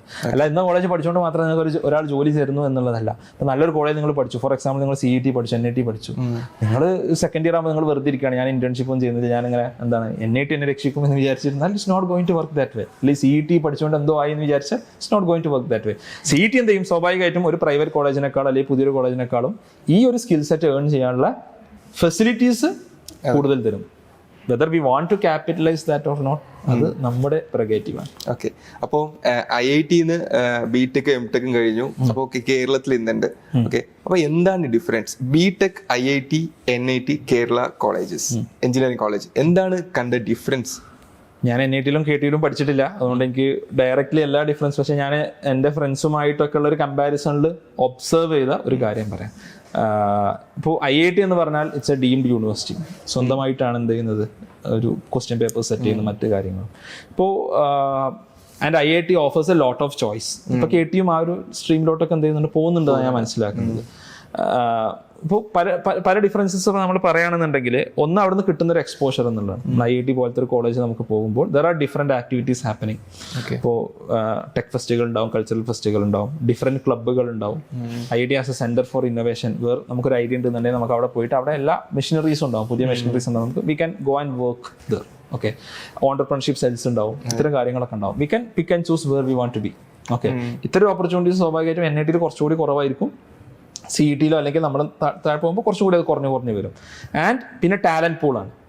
നമ്മുടെ ചുറ്റുമുള്ള ഒരു students, how do they think, ഒരു മൾട്ടി കൾച്ചറൽ കമ്മ്യൂണിറ്റിയിൽ നിന്ന് ഏറ്റവും ബ്രില്യൻ്റ് ആയി വരുന്ന ആളുകൾ, അവർ സ്വാഭാവികമായിട്ടും വലിയ കാര്യങ്ങളെക്കുറിച്ച് ചിന്തിക്കുമ്പോൾ നമ്മളും വലിയ കാര്യങ്ങളെക്കുറിച്ച് ചിന്തിച്ചു തുടങ്ങും അല്ലേ. അവരിപ്പോഴേ സ്റ്റാൻഫോർഡും ഹാർഡ്വാർഡിലും പോകുന്നതിനെ കുറിച്ചായിരിക്കും അവർ ആലോചിക്കുക, അല്ലെങ്കിൽ പുതിയൊരു സ്റ്റാർട്ടപ്പ് ഐഡിയയെ കുറിച്ചായിരിക്കും അവർ ആലോചിക്കുക. നമ്മളും ആ രീതിയിൽ ആലോചിച്ച് തുടങ്ങും. പിന്നെ പഠിപ്പിക്കുന്ന പ്രൊഫസേഴ്സ് ഈ പറഞ്ഞ പോലെ ഒരു വൈഡ് വെറൈറ്റി ഓഫ് പൂളിൽ നിന്ന് വരുന്ന പ്രൊഫസേഴ്സാണ്, അവരുടെ നിന്ന് കിട്ടുന്നൊരു എക്സ്പോഷർ. ഇതാണ് ഒരു വൺ ലെവലിൽ നമ്മളെ സംബന്ധിച്ചിടത്തോളം ഏറ്റവും പ്രധാനപ്പെട്ട ഒരു കാര്യം എന്നുള്ളത്. രണ്ടാമത്തെ ലെവലിൽ ഇപ്പോൾ ഒരു കോഴ്സസിലോട്ട് വരികയാണെന്നുണ്ടെങ്കിൽ ഒരു വൈഡ് വെറൈറ്റി ഓഫ് ഓപ്പർച്യൂണിറ്റീസ്. ഇപ്പോൾ KTയിൽ മേ ബി ഒരു കോഴ്സ് നമ്മൾ അപ്രൂവ് ചെയ്യണമെന്നുണ്ടെങ്കിൽ it has to go through a lot of maybe paperwork അല്ലേ. പക്ഷേ ഒരു പുതിയ സംഭവത്തെക്കുറിച്ച് ഇപ്പോൾ ഞങ്ങൾ ഹോണേഴ്സ് തുടങ്ങിയപ്പോൾ അന്ന് ഞങ്ങൾക്ക് എടുത്തൊരു കോഴ്സ് ആയിരുന്നു നെറ്റ്വർക്കിങ്ങിനെ കുറിച്ചുള്ള കോഴ്സ്. നെറ്റ്വർക്ക്സ് ഇൻ ജനറൽ, ഒരു സോഷ്യൽ നെറ്റ്വർക്ക് അല്ലെങ്കിൽ മറ്റെന്ത് നെറ്റ്വർക്ക് എങ്ങനെ വർക്ക് ചെയ്യുന്നു എന്നുള്ളത്. അപ്പോൾ അവിടുത്തെ രണ്ട് പ്രൊഫസേഴ്സിനെ തീരുമാനിക്കാൻ എന്ത് we want to offer this course, right. അതൊരിക്കലും മേ ബി KTയിൽ മേ ബി ഒരു ഓട്ടോണമസ് സ്റ്റേജസിലൊക്കെ എത്തി, എന്നിട്ടും അതിന് കേപ്പബിൾ ആയിട്ടുള്ള ഫാക്കൽറ്റീസ് ഉണ്ടോ എന്നുള്ളത് എന്തായിരിക്കും, സ്വാഭാവികമായിട്ട് ഒരു ക്വസ്റ്റ്യൻ മാർക്ക് ആയിരിക്കും. രണ്ടാമത്തെ ഇത്തരത്തിലുള്ള കോഴ്സസ്, ഓപ്പർച്യൂണിറ്റീസ് ആൻഡ് ഓപ്ഷൻസ്. ഇപ്പോൾ മൈനർ ആയിട്ട് ഇപ്പോൾ ഞാൻ മാനേജ്മെന്റിൽ മൈനർ ചെയ്തിട്ടുണ്ട്, മാനേജ്മെന്റ് ഡിപ്പാർട്ട്മെന്റ്. ഞാൻ ഫ്രഞ്ച് പഠിച്ചിട്ടുണ്ട്, ഞാൻ ന്യൂറോ സയൻസ് പഠിച്ചിട്ടുണ്ട്. അന്നത്തെക്കാൾ കൂടുതൽ ഇലക്റ്റീവ് ഓപ്ഷൻസ് ഇന്ന് കൂടുതലാണ്. ഓക്കെ, സോ ഇതെല്ലാമാണ് സ്വാഭാവികമായിട്ടും IITസിന്റെ മറ്റു കോളേജസിൽ നിന്ന് ഏറ്റവും കൂടുതൽ വ്യത്യസ്തമാക്കുന്നതെന്നാണ് ഞാൻ മനസ്സിലാക്കിയിട്ടുള്ളത്. ഓക്കെ, ഇപ്പോൾ ഫ്രാങ്ക്ലിൻസ് ലെക്ചേഴ്സ് നമ്മൾ ആക്ച്വലി ഫസ്റ്റ് ഇയർ സ്റ്റുഡൻസിന് ബേസ് ക്ലാസ് സ്റ്റാർട്ട് ചെയ്തു. മനസ്സിലായി. അപ്പോൾ എന്നെ അത്ഭുതപ്പെടുത്തിയ ഒരു കാരണം എന്ന് വെച്ചാൽ നമ്മുടെ ബേസ് ക്ലാസ് നമ്മൾ ആക്ച്വലി ഗ്രാഫിക്സിന്റെ ക്ലാസ് സ്റ്റാർട്ട് ചെയ്ത സമയത്ത് ഞാൻ ബേസിക്കലി പഠിപ്പിച്ചത് ട്രയാങ്കിൾ, ഐസോസെലസ് ട്രയാങ്കിൾ, വളരെ ബേസിക് സ്റ്റാർട്ട് ചെയ്തപ്പോൾ കുട്ടികൾ ആക്ച്വലി ഭയങ്കര ഹാപ്പി ആയി. അപ്പോഴാണ് ഞാൻ മനസ്സിലാക്കിയത് കുട്ടികൾക്ക് ബേസിന്ന് പഠിപ്പിച്ച് വരണം. അപ്പോഴേ കുറെ കുട്ടികൾ ഇപ്പൊ നമ്മുടെ S3 മംഗൽ ബാച്ചില് കുറെ കുട്ടികൾ മെസ്സേജ് അയക്കുന്നുണ്ടായിരുന്നു. അവർക്ക് ആക്ച്വലി ഓഗസ്റ്റ് 17 കോളേജ് സ്റ്റാർട്ട് ചെയ്യുന്നത്. ജൂലൈ 17, ഓഗസ്റ്റ് 1 ഫസ്റ്റ് ഇന്റേണൽ എക്സാമാണ്. അപ്പം ഒരുപാട് കൂടെ ഭയങ്കര ടെൻഷനായിട്ട്, അതായത് ക്യുക്കറാണ്. അതായത് ഇടയ്ക്ക് വെച്ചിട്ട്, അതായത് 3rd മോഡ്യൂളും 4th മോഡ്യൂളാണ് പഠിപ്പിക്കുന്നത്, ഫസ്റ്റ് മോഡ്യൂളല്ല. കുട്ടികൾ ടെൻഷനാവാൻ തുടങ്ങി. അപ്പോൾ ഒരു സ്ട്രക്ചർ ഇല്ലാത്ത ഒരു വലിയൊരു ഫാക്ടർ തന്നെ അല്ലേ കുട്ടികൾ നല്ലൊരു എഞ്ചിനീയർ ആകാത്തതിന് ഇതൊരു ഫാക്ടർ അല്ലേ? ഡെഫിനറ്റ്ലി ആണെന്നാണ് എനിക്ക് തോന്നുന്നത്. കാരണം എന്നോട് പല കുട്ടികളും പറഞ്ഞ് ഞാൻ കേട്ടിട്ടുണ്ട്, ചിലപ്പോൾ ഒരു 3 months കൊണ്ട് ഒരു സെമസ്റ്റർ എക്സാം വരും, ചിലപ്പോൾ 6 months കഴിഞ്ഞിട്ടായിരിക്കും വരിക. ഇപ്പോൾ നമ്മൾ IIT അല്ലെങ്കിൽ NIT നോക്കുകയാണെങ്കിൽ ദർ ഇസ് 4 month സെമസ്റ്റർ, കറക്റ്റായിട്ട് 4 months ഉണ്ടാവും. കറക്റ്റ് 4 months അവർ ഫോളോ ചെയ്യും. ഇതാവുമ്പോൾ കുട്ടികൾക്ക് ഇനി ഒരു ഇന്റേൺഷിപ്പ് പ്ലാൻ ചെയ്യണമെങ്കിൽ എളുപ്പമാണ്. They know when to plan for their internship. ഈ പ്ലാനിങ് എന്നുള്ളത് വളരെ പ്രധാനപ്പെട്ട ഒരു കാര്യമാണ്. അപ്പോൾ ഒരു കേരളത്തിലെ എഞ്ചിനീയറിംഗ് കോളേജ് ഇത് എങ്ങനെ നടക്കുന്നു എന്നുള്ളത് എനിക്കറിയാം. ഞാൻ പറഞ്ഞല്ലോ, I don't have first hand. നമ്മൾ കുട്ടികൾ പറഞ്ഞ് കേൾക്കുന്നതിനുള്ള ഒരു ഇത് മാത്രമേ ഉള്ളൂ. പക്ഷേ if it is this way, ഇപ്പോൾ ഒരു കയറി ഒരു 14 ദിവസത്തിൻ്റെ ഒരു എക്സാം നടക്കുകയാണ്, and they are force to എന്താ പറയുക സിലബസ് ക്രാം ചെയ്യാൻ ഫോഴ്സ്ഡ് ആണെന്നുണ്ടെങ്കിൽ ഇറ്റ്സ് വെരി ഹാർഡ്. അതെ, ആക്ച്വലി അത് മീൻസ് ഞങ്ങൾക്ക് അത് ഭയങ്കരമായിട്ട് മാനസികമായിട്ട് വിഷമമുണ്ടാക്കിയ കാര്യം. കാരണം ഫ്രാങ്ക്ലിൻസ് ലെക്ചർ സ്റ്റാർട്ട് ചെയ്തതിന് ഒരു വലിയൊരു ഇന്റൻഷനോട് കൂടിയാണ്. അതായത് ക്വാളിറ്റിയുള്ള എഞ്ചിനീയേഴ്സ് കേരളത്തിൽ നിന്ന് വരണം എന്നുള്ളതുകൊണ്ട് ഞാൻ പറഞ്ഞു എനിക്ക് പണ്ട് റോക്കറ്റ് സയന്റിസ്റ്റ് ആവണം, പിന്നെ റോക്കറ്റ് സയന്റിസ്റ്റുകളെ ക്രിയേറ്റ് ചെയ്യണം എന്നൊരു ആഗ്രഹം. അപ്പം അത്രയും ക്വാളിറ്റിയുള്ള എഞ്ചിനീയേഴ്സ് വരണം. അപ്പോൾ അതിന് വേണ്ടിയിട്ട് ഞങ്ങൾ ഒരു ശ്രമം നടത്തുന്ന സമയത്ത്, അതൊരു ഗവൺമെന്റ് ഓർഗനൈസേഷൻ ആയിക്കോട്ടെ, പ്രൈവറ്റ് ഓർഗനൈസേഷൻ ആയിക്കോട്ടെ, സ്റ്റാർട്ടപ്പ് ആയിക്കോട്ടെ, ചെയ്യുന്ന സമയത്ത് പക്ഷെ കുട്ടികൾ ഇത് കാരണം ഡീമോട്ടിവേറ്റഡ് ആവുന്നു. അപ്പം ഞങ്ങൾക്ക് അറിയില്ല അത് എങ്ങനെ ആരോട് ചെന്ന് പറയേണ്ടതെന്ന്. കാരണം ഓരോ കോളേജസും ഓരോ രീതിയിലാണ് കുട്ടികൾ ട്രീറ്റ് ചെയ്യുന്നത്. ഇപ്പൊ ജാവ, മറ്റേ സിനിമയിലോ ജാവ സിമ്പിളാണ്, പവർഫുൾ ആണ്, ജാവയൊക്കെ പറക്കുന്നതെന്ന് പറയാം. അപ്പം ഈ പ്രത്യേകിച്ച് പ്രോഗ്രാമിംഗ് ലാംഗ്വേജസ് ഇങ്ങനെ പോയി കഴിഞ്ഞാൽ എങ്ങനെ ആ കുട്ടി പഠിക്കും? പിന്നെ എന്തിനാ കുട്ടി കമ്പ്യൂട്ടർ സയൻസ് എടുത്തത്? ഇപ്പൊ പല കുട്ടികളും ChatGPT ശേഷം AI വന്നു, ഇപ്പം കമ്പ്യൂട്ടർ സയൻസിന്റെ പുറകെ കുട്ടികളൊക്കെ, അതിനാണ് സ്കോപ്പ് കൂടുതലെന്നും പറഞ്ഞു. പക്ഷെ കയറിയിട്ട് കുട്ടികൾ കഷ്ടപ്പെടുന്നുണ്ട്. ഇനി ഈ ഇടയ്ക്ക് വന്നൊരു മെസ്സേജാണ്, സാർ ഞാൻ ബയോളജി സയൻസ് ആയിരുന്നു, ഞാൻ ഇപ്പൊ കമ്പ്യൂട്ടർ സയൻസ് ആണ് പഠിക്കുന്നത്, എനിക്ക് ജാവ ഒട്ടും പറ്റുന്നില്ല. അപ്പോൾ അങ്ങനെ കുട്ടി നമ്മുടെ കോഴ്സിൽ ജോയിൻ ചെയ്തിട്ടുണ്ടായിരുന്നു. അപ്പോൾ ആ കുട്ടിയുടെ കാരണങ്ങൾ ചോദിച്ചപ്പോഴാണ് ഈ കുട്ടി കാരണങ്ങൾ പറയുന്നത്, ഇങ്ങനെയാണ് ഇവിടുത്തെ അവസ്ഥ, എനിക്ക് എന്താ ചെയ്യേണ്ടതെന്ന് അറിയില്ല. അത് സങ്കടകരമായ ഒരു അവസ്ഥ എന്ന് വെച്ച് കഴിഞ്ഞാൽ ചില ഗവൺമെന്റ് കോളേജസിൽ പോലും ഇപ്പൊ 5 മൊഡ്യൂൾ ഉണ്ടെങ്കിൽ ഒരു 3 മൊഡ്യൂൾ മര്യാദയ്ക്ക് പഠിപ്പിച്ചിട്ട് ബാക്കി 2 മൊഡ്യൂൾ അങ്ങ് ഉഴപ്പിവിടുക, സെമിനാറും കാര്യങ്ങളൊക്കെ. കാരണം 3 മൊഡ്യൂൾ മര്യാദയ്ക്ക് പഠിപ്പിച്ചിട്ടുണ്ടെങ്കിൽ ആ കുട്ടി ജയിക്കാനുള്ളതായി. അപ്പൊ എല്ലാവരും ഇങ്ങനെ ജയം അല്ലെങ്കിൽ ജസ്റ്റ് പാസ് അല്ലെങ്കിൽ ഒരു 60 മാർക്ക് എന്നുള്ള രീതിയിൽ ചിന്തിക്കുന്നതുകൊണ്ടാണ് ഈ പ്രശ്നം. കാരണം എല്ലാവരും ഇപ്പം സ്കില്ലിന് പുറമെ എല്ലാവരും അക്കാഡമിക്കലി 40 മാർക്ക് അതെങ്ങനെ എത്തിക്കുക, കുട്ടികൾ എങ്ങനെ അതോടുകൂടി കുട്ടികളെ പറഞ്ഞു വിടുക എന്നുള്ളൊരു മൈൻഡിലായി. കേരളത്തിന്റെ എഡ്യൂക്കേഷൻ സംബന്ധിച്ചിടത്തോളം ഏറ്റവും വലിയ പ്രശ്നം മിനിമലിസം ആണ്. നമ്മൾ 1ാം ക്ലാസ് മുതൽ പഠിക്കുന്ന സംഭവം മിനിമലിസം ആണ്. എങ്ങനെ നമുക്ക് ഏറ്റവും മിനിമൽ ലെവലിൽ നമുക്ക് പാസ്സാവാം, ഏറ്റവും മിനിമലി നമുക്ക് എങ്ങനെ A+ കിട്ടുന്നത് പോലും ഏറ്റവും മിനിമലി പഠിച്ചിട്ട് നമുക്ക് എങ്ങനെ A+ കിട്ടാം. തലേ ദിവസം മാത്രം യൂട്യൂബ് ലെക്ചേഴ്സ് കണ്ടിട്ട് എങ്ങനെ A+ കിട്ടാം. അപ്പം അതിൻ്റെ ഒരു പ്രശ്നമാണ്. അതിൻ്റെ പ്രശ്നം കുട്ടികൾക്കും സ്വാഭാവികമായിട്ട് ആ കൾച്ചറിലാണ് നമ്മുടെ കുട്ടികൾ ഓട്ടോമാറ്റിക്കലി വരുന്നത്. നമ്മുടെ അധ്യാപകരും ആ ഒരു കൾച്ചർ, മിനിമലിസത്തിന്റെ കൾച്ചറിലാണ് ഉള്ളത്. അതിൽ നിന്ന് എക്സെപ്ഷനലി മാറി നിൽക്കുന്ന കുറച്ച് കുട്ടികളും കുറച്ച് അധ്യാപകരും മാത്രമേ ഉണ്ടാവുള്ളൂ എന്നാണ് എനിക്ക് തോന്നുന്നത്. അതെ, തീർച്ചയായിട്ടും. അപ്പോൾ ഈ കുട്ടികൾ എന്ന് പറയുന്നത് ഇനിയിപ്പോ ഞാൻ പലപ്പോഴും ചോദിക്കാറുണ്ട്, ഈ സ്കോപ്പ് എന്ന് പറയും, സാർ ഇതിന് സ്കോപ്പ് ഉണ്ടോ, ഇതിന് സ്കോപ്പ് ഉണ്ടോ? അപ്പോൾ ഒരുപാട് വരുന്ന ചോദ്യമാണ്. അപ്പൊ ഞാൻ നേരത്തെ പറഞ്ഞില്ലേ, പണ്ട് ഇലക്ട്രോണിക്സിന്റെ കാര്യങ്ങൾ എന്തെന്ന് പോലും അറിയില്ലായിരുന്നു. പിന്നെ VLSI എടുത്തു. ഇപ്പം നമുക്കറിയാം, ഇപ്പം as per the survey report electronics engineering department ഭയങ്കര ബൂം ചെയ്യുന്ന പറയുന്നത്. കമ്പ്യൂട്ടർ സയൻസ് അല്ല, അല്ല, ഇലക്ട്രോണിക്സ് ഡിപ്പാർട്ട്മെന്റ് ആണ്. അപ്പം ബെസ്റ്റ് ആയിട്ടുള്ള ഒരു ബ്രാഞ്ച് ഏതാണ്? ഇപ്പം അജ്മലിന്റെ ഒരു സജഷൻ എന്തായിരിക്കും ഫസ്റ്റ് ഇയർ സ്റ്റുഡൻസിന്? ഞാൻ പറഞ്ഞ പോലെ സ്കോപ്പ് എന്നുള്ളത് ഡെഫിനറ്റ്ലി മിസ്ലീഡിംഗ് ആയിട്ടുള്ള ഒരു സംഭവമാണ്. കാരണം സ്കോപ്പ് ഞാൻ വിശ്വസിക്കുന്നത് it's not for courses, it's for individuals. ഓരോ ഇൻഡിവിജ്വൽസിനാണ് ഒരു സ്കോപ്പ് ഉള്ളത്. കാരണം നിങ്ങളെ സംബന്ധിച്ചിടത്തോളം നിങ്ങളുടെ പാഷനും നിങ്ങളുടെ പ്രൊഫഷനും, ഐ മീൻ നിങ്ങളുടെ what do you love to do and what are you good at, ഈ 2 കാര്യങ്ങളില്ലാതെ ഒരാൾ ഏത് എഞ്ചിനീയറിംഗ് എടുത്താലും അയാൾ ചിലപ്പോൾ മേ ബി അയാളിൽ വിജയിച്ചോണം എന്നില്ല.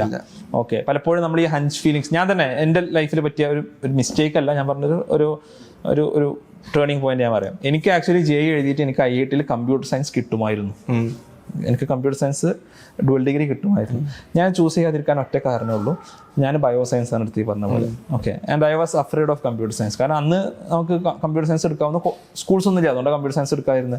ഈ കമ്പ്യൂട്ടർ സയൻസ് എന്ന് പറഞ്ഞ സാധനം കേൾക്കുമ്പോൾ തന്നെ നമുക്ക് പേടിയാണ്, കാരണം കോഡിങ് നമുക്ക് അറിയില്ല എന്നുള്ള സംഭവമൊക്കെ നമുക്ക് പേടിയാണ്. And I was at that fear. ഞാൻ ആ ഫിയറോട്, അതുകൊണ്ടാണ് ഞാൻ ഇലക്ട്രോണിക്സ് എനിക്ക് ഇഷ്ടമാണ്. അതുകൊണ്ട് ഞാൻ എന്തായാലും ഒരു മോശം ഡിസിഷൻ ഒന്നുമല്ല, പക്ഷെ എനിക്ക് കിട്ടാവുന്ന നെക്സ്റ്റ് ബെസ്റ്റ് ഓപ്ഷനാണ്. ഫസ്റ്റ് ബെസ്റ്റ് ഓപ്ഷൻ എടുക്കാതെ സെക്കൻഡ് ബെസ്റ്റ് ഓപ്ഷനാണ്. I mean in terms of opportunities definitely computer science തന്നെയാണ് എന്ത് ഓപ്പർച്യൂണിറ്റീസ് കൂടുതലുള്ളത്. അപ്പോൾ അതെടുക്കാതെയാണ് ഞാൻ എടുത്തത്. ഫസ്റ്റ് ഇയറിൽ ഞാൻ പോയി, ഞാൻ കമ്പ്യൂട്ടർ സയൻസ് കോഴ്സിന് ഇരുന്നപ്പോൾ തന്നെ ഐ വാസ് വെരി സ്കെയർഡ്. ഞാൻ പേടിച്ചിട്ടുണ്ടായിരുന്നത്.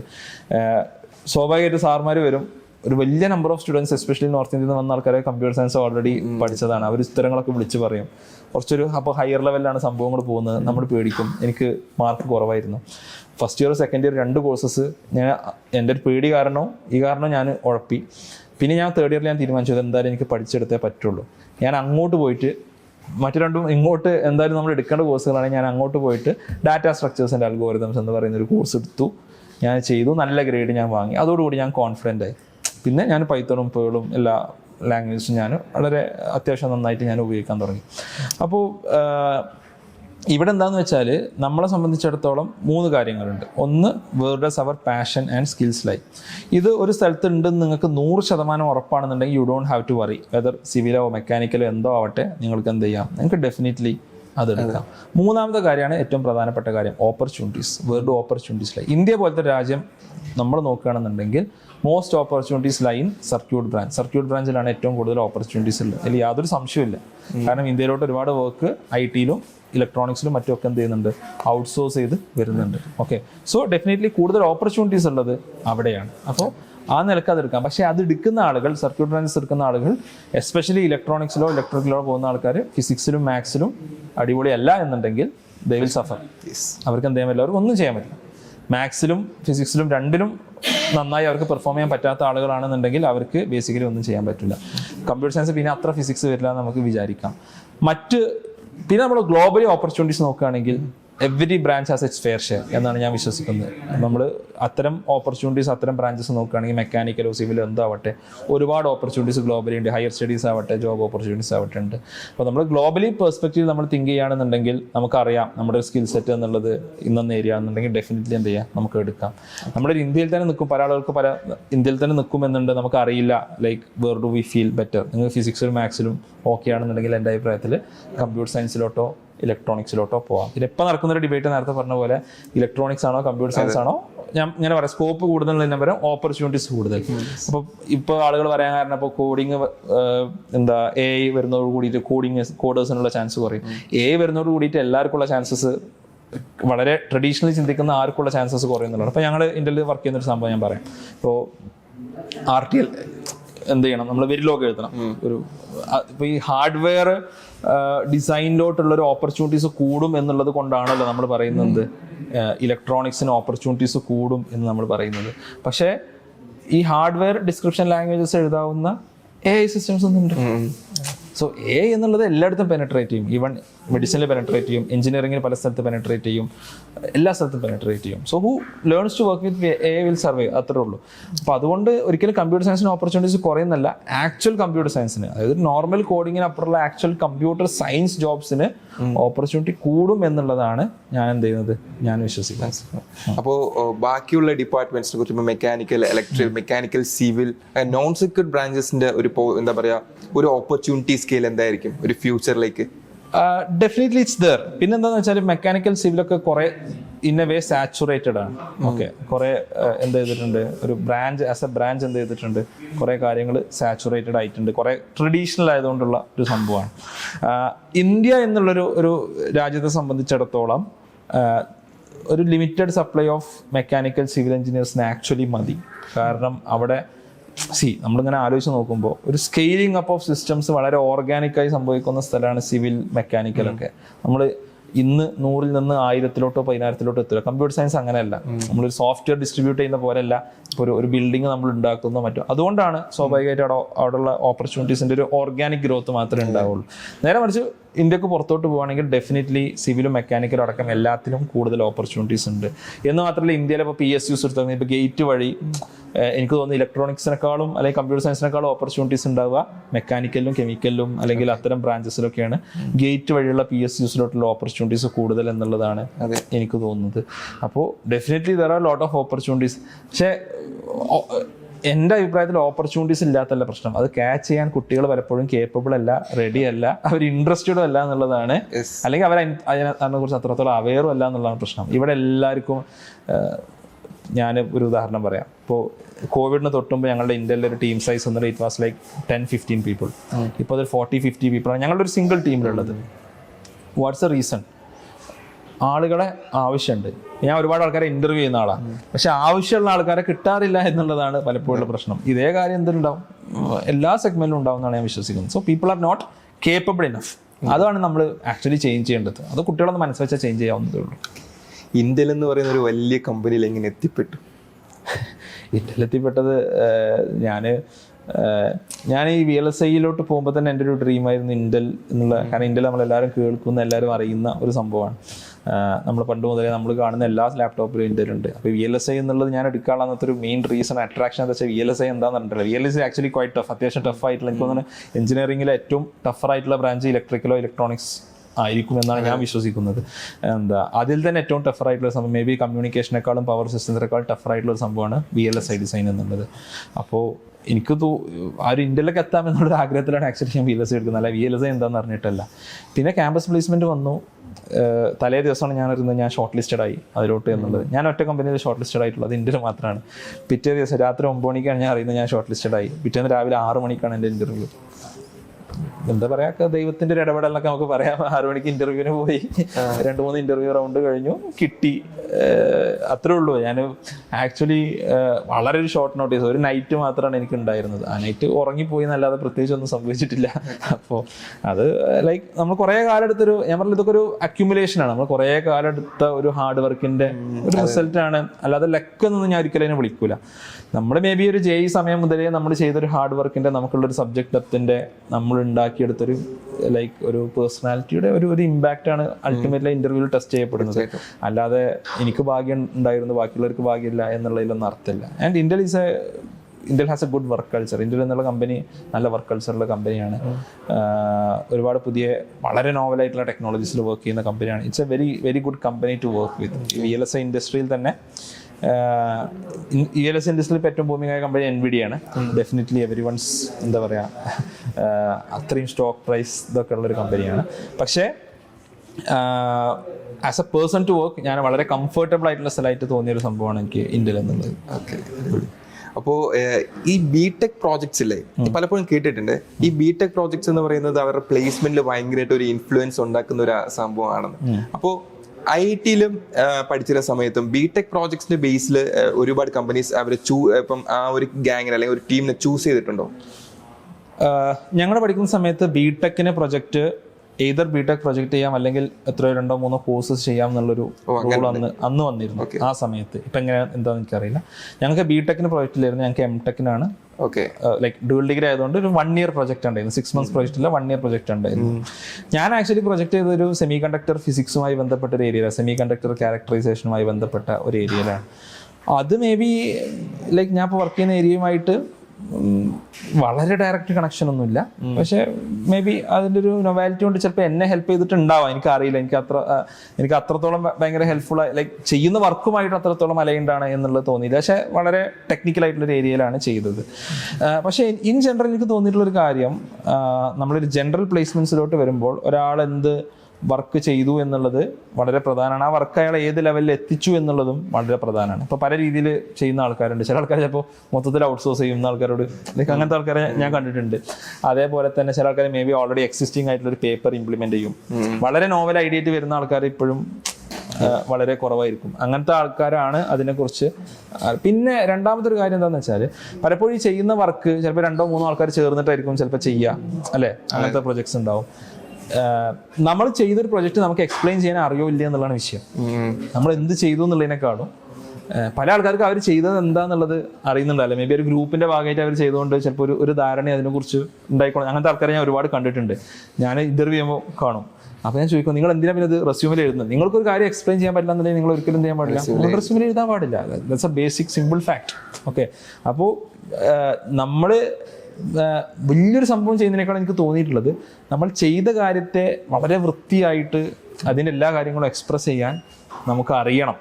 ഇതാണ് ഫ്രം എൻ എംപ്ലോയർ പെർസ്പെക്റ്റീവ്, ഒരു ഇൻ്റർവ്യൂ ചെയ്യുന്ന ഒരാളെ പെർസ്പെക്റ്റീവ് നോക്കുമ്പോൾ ഏറ്റവും പ്രധാനമായിട്ട് എനിക്ക് തോന്നിയിട്ടുള്ളത്. അല്ലാതെ നമ്മൾ എന്ത് വർക്ക് ചെയ്തു എന്നുള്ള വലിയ സംഭവങ്ങളൊക്കെ എഴുതി വെക്കുന്ന ആൾക്കാരുണ്ടാവും. It doesn't matter. നമുക്ക് ആ ചെയ്ത കാര്യം നമുക്ക് പറയാൻ, എക്സ്പ്രസ് ചെയ്യാൻ, എക്സ്പ്ലെയിൻ ചെയ്യാൻ, അതിൻ്റെ ഏറ്റവും മൂലം വരെ നമുക്ക് ആക്ച്വലി അറിയണം.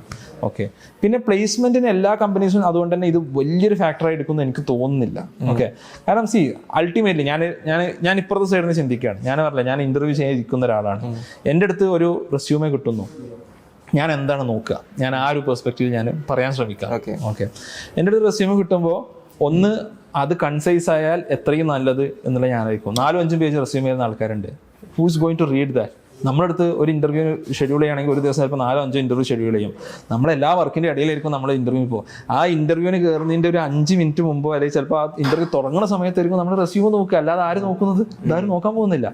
ആ നോക്കുന്ന സമയത്ത് നിങ്ങൾ ചെയ്യുന്ന കാര്യങ്ങൾ വളരെ കൃത്യമായിട്ട് എന്ത് ചെയ്യണം, അതിൽ കാണണം. 5 പേജ് ആയാൽ ഐ വിൽ ബി ഡിസ്ട്രാക്റ്റഡ്, എനിക്ക് എന്ത് ചെയ്യാൻ പറ്റില്ല, നിങ്ങൾ എന്ത് ചെയ്തു എന്നുള്ളത് ഒരിക്കലും ചെയ്യാൻ പറ്റില്ല. അതിൽ ഏറ്റവും മോസ്റ്റ് ഇമ്പോർട്ടൻ്റ് ആയിട്ടുള്ള, നിങ്ങൾക്ക് ഏറ്റവും അറിയാവുന്ന, നിങ്ങളെക്കുറിച്ച് കോൺഫിഡൻ്റ് ഉള്ള കാര്യങ്ങളായിരിക്കണം അതിൽ ഉണ്ടാവേണ്ടത്. അതിൽ നിങ്ങൾ ബിടെക്കിൽ എന്ത് പ്രൊജക്റ്റ് ചെയ്യുന്നു എന്നുള്ളതോ അല്ലെങ്കിൽ അതിനെക്കുറിച്ച് അതിൻ്റെ വിഷയത്തിൻ്റെ നൊവാലിറ്റി ഒന്നും ഞാൻ ചിന്തിക്കുക പോലും ഇല്ല എന്നാണ് ഞാൻ പറയാം. ഞാൻ ചിന്തിക്കുക പോലും ഇല്ല. ആരും ഇത് നിങ്ങളുടെ റെസ്യൂമേ തലേ ദിവസം പഠിച്ചിട്ട് വരാൻ പോകുന്നില്ല. അങ്ങനെ ഒരു എംപ്ലോയറും ഉണ്ടാവില്ല എന്നാണ് ഞാൻ മനസ്സിലാക്കുന്നത്. ഓക്കെ, ആ സമയത്ത് അതിനെക്കുറിച്ച് അയാൾ ചോദിച്ചാൽ നിങ്ങൾക്ക് മറുപടി പറയാൻ പറ്റുമോ ഇല്ല എന്നുള്ളതാണ് വാട്ട് മാറ്റേഴ്സ്. ഓക്കെ, അല്ലാതെ നിങ്ങൾ പക്ഷേ ചിലപ്പോൾ വളരെ ഇന്നോവേറ്റീവ് ആയിട്ടുള്ള ഒരു കാര്യത്തെക്കുറിച്ച് സാധനം എഴുതിയൊക്കെ മേ ബി എനെ കുറിച്ച് സംഭവം എഴുതിയിട്ടുണ്ട്. ഇതൊക്കെ ആൾക്കാർക്ക് എക്സൈറ്റിംഗ് ആയേക്കാം. പക്ഷെ അത് ചോദിച്ചാൽ നമുക്ക് അറിയണം, നമ്മൾ ചെയ്തിരിക്കണം. അല്ലാന്നുണ്ടെങ്കിൽ എഴുതിയിട്ട് കാര്യമില്ല. അപ്പോൾ എങ്ങനെ ഒരു സ്റ്റാർട്ടപ്പിലേക്ക് എത്തിപ്പെട്ടു? സ്റ്റാർട്ടപ്പിലോട്ട് എത്തിപ്പെടാനുള്ള കാരണം നമുക്ക് എപ്പോഴും ഉള്ള ഒരു മെൻറ്റാലിറ്റിയാണ്. നമ്മുടെ നാട്ടിലുള്ളൊരു എഡ്യൂക്കേഷൻ ഞാൻ പണ്ടേ പാഷനേറ്റ് ആണ്. ഞാൻ ഒരു 10th IIT തുടങ്ങിയ സമയം മുതൽ ഞാൻ പഠിപ്പിക്കുന്നുണ്ട്. NSSൻ്റെ പാർട്ടായിട്ട് പഠിപ്പിക്കാറുണ്ടായിരുന്നു. ഇവിടെ നാട്ടിൽ വരുന്ന സമയത്ത് ഞാൻ പഠിപ്പിക്കുക എന്നുള്ള ഇഷ്ടമാണ്.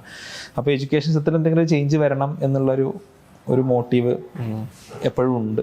ഓക്കെ, അപ്പോൾ അതുമായി ബന്ധപ്പെട്ട് കുറേ ബുക്സൊക്കെ പലപ്പോഴും ഒരു സ്റ്റാർട്ടപ്സുമായി ബന്ധപ്പെട്ട ബുക്സോ കാര്യങ്ങളൊക്കെ വായിക്കും. അപ്പം അങ്ങനെ ആക്സിഡൻ്റലി എത്തിപ്പെട്ടതാണ്. ഞങ്ങളൊരു ഹാൻഡ്സ് ഓൺ ലേണിംഗ് പ്രോഗ്രാം ആയിട്ടാണ് ഞങ്ങൾ ആക്ച്വലി തുടങ്ങിയത്.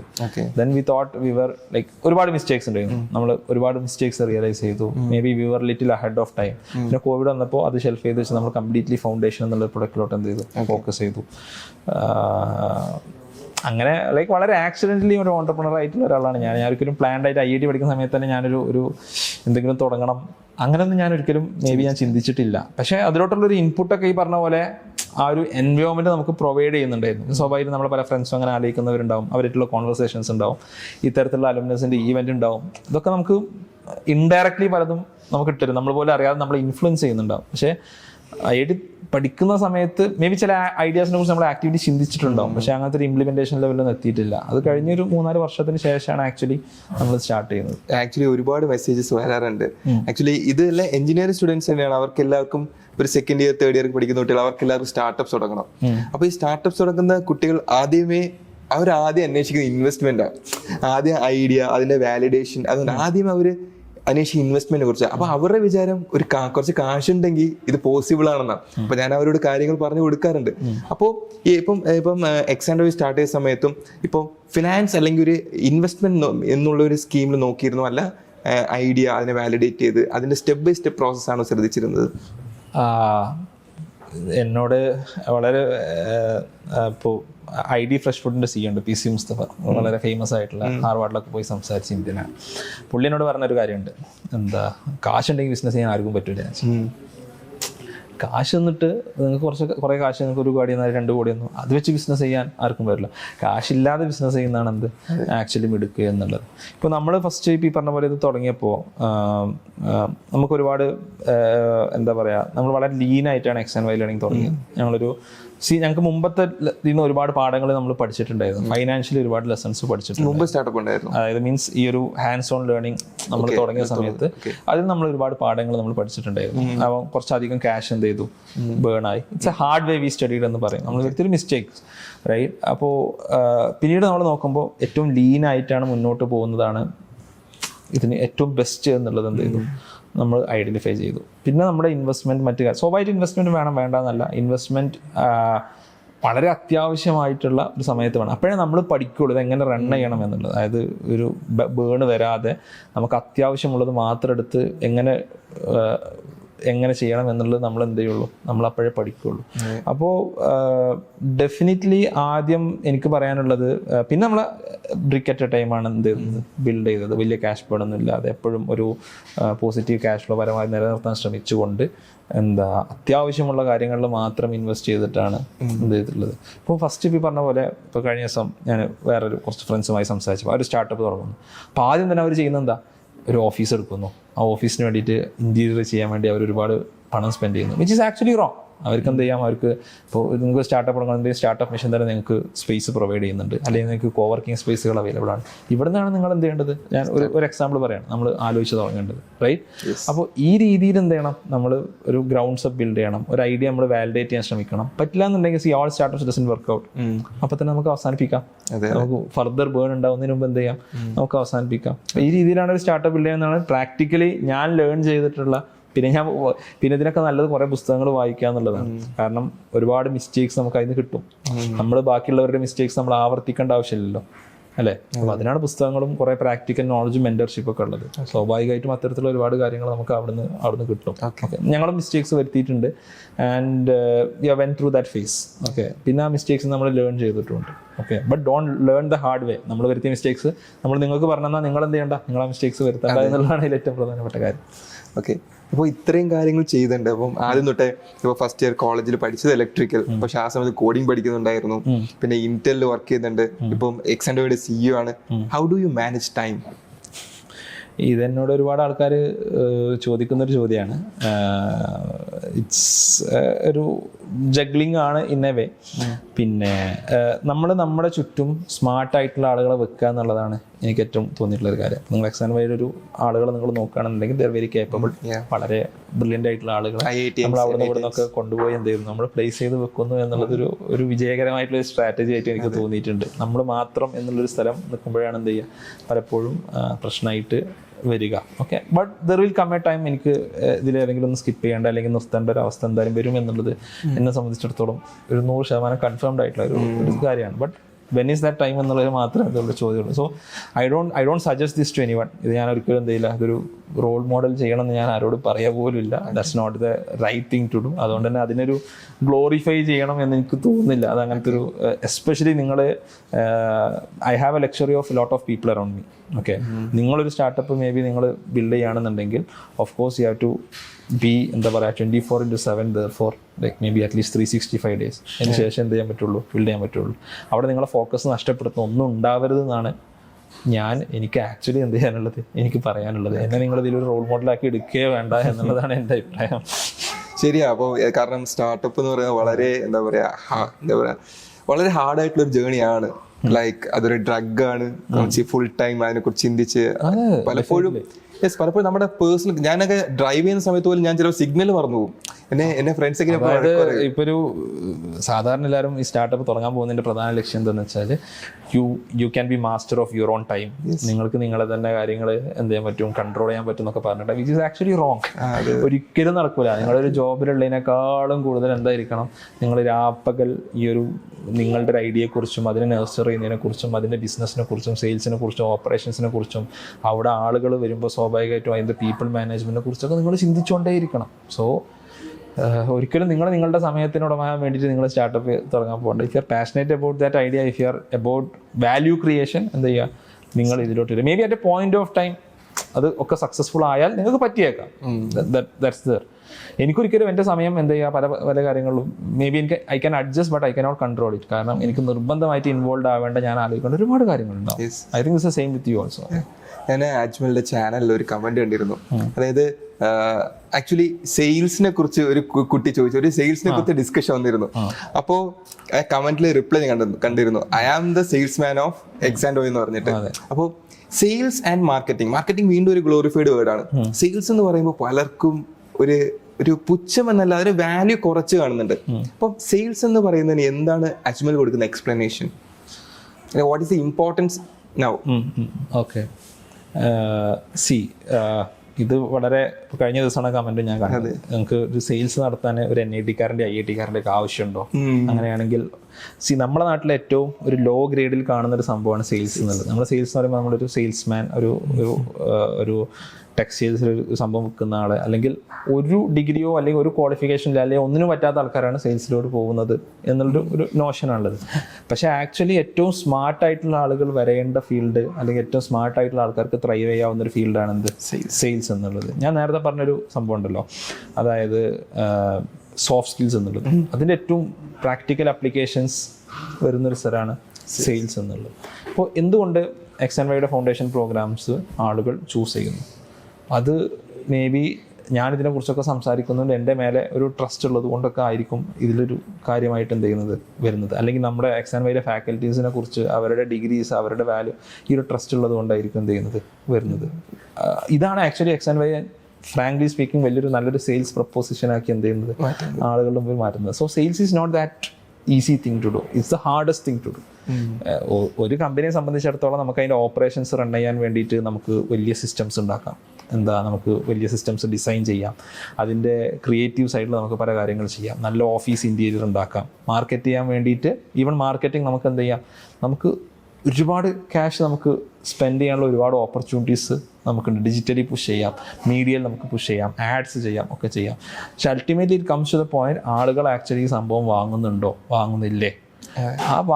വാങ്ങാത്ത കാലത്തോളം എന്ത് ചെയ്യാൻ പോകുന്നില്ല. It is not going to survive. Whatever you do is not going to survive. Ultimately എന്ത് ചെയ്യണം, നിങ്ങൾ വിൽക്കുന്ന സാധനം ആളുകൾ വാങ്ങണം. അപ്പോൾ ഈവൻ ചിലപ്പോൾ പ്രൊഡക്റ്റ് വളരെ നല്ലതാവാം, മാർക്കറ്റിംഗ് വളരെ നന്നായി ചെയ്യുന്നുണ്ടാവാം, എല്ലാവരുടെ അടുത്തും ബ്രാൻഡ് എത്തുന്നുണ്ടാവാം. അൾട്ടിമേറ്റ്ലി ഈ സംഭവം വിൽക്കാൻ പറ്റുന്നതാണോ അല്ലേ എന്നുള്ളത് വളരെ പ്രധാനപ്പെട്ടാണ്. അത് വിൽക്കാൻ ഏറ്റവും സ്മാർട്ടായിട്ടുള്ള ആൾക്കാർ വേണമെന്നാണ് ഞാൻ വിശ്വസിക്കുന്നത്. ഓക്കെ, സ്മാർട്ടായിട്ടുള്ള ഡ്രിവൺ ആയിട്ടുള്ള ആൾക്കാർ വേണം. ഏറ്റവും കൂടുതൽ മറ്റേത് പ്രൊഫൈലിനേക്കാളും ഗ്രോത്ത് ഉണ്ടാവാൻ പ്രോബബിലിറ്റി ഉള്ളതും സെയിൽസിലാണെന്നാണ് ഞാൻ വിശ്വസിക്കുന്നത്. കാരണം നല്ലൊരു സെയിൽസ്മാനെ എല്ലാവർക്കും ആവശ്യം. ബാക്കിയുള്ള സ്ഥലത്തൊക്കെ നമുക്ക് മേ ബി ആൾക്കാരെ റീപ്ലേസ് ചെയ്യാൻ പറ്റും. സെയിൽസിൽ വിത്ത് എക്സ്പീരിയൻസ്, വിത്ത് ടൈം, വിത്ത് എന്താ പറയുക, അവരുടെ ഒരു expertise, lot of things come right.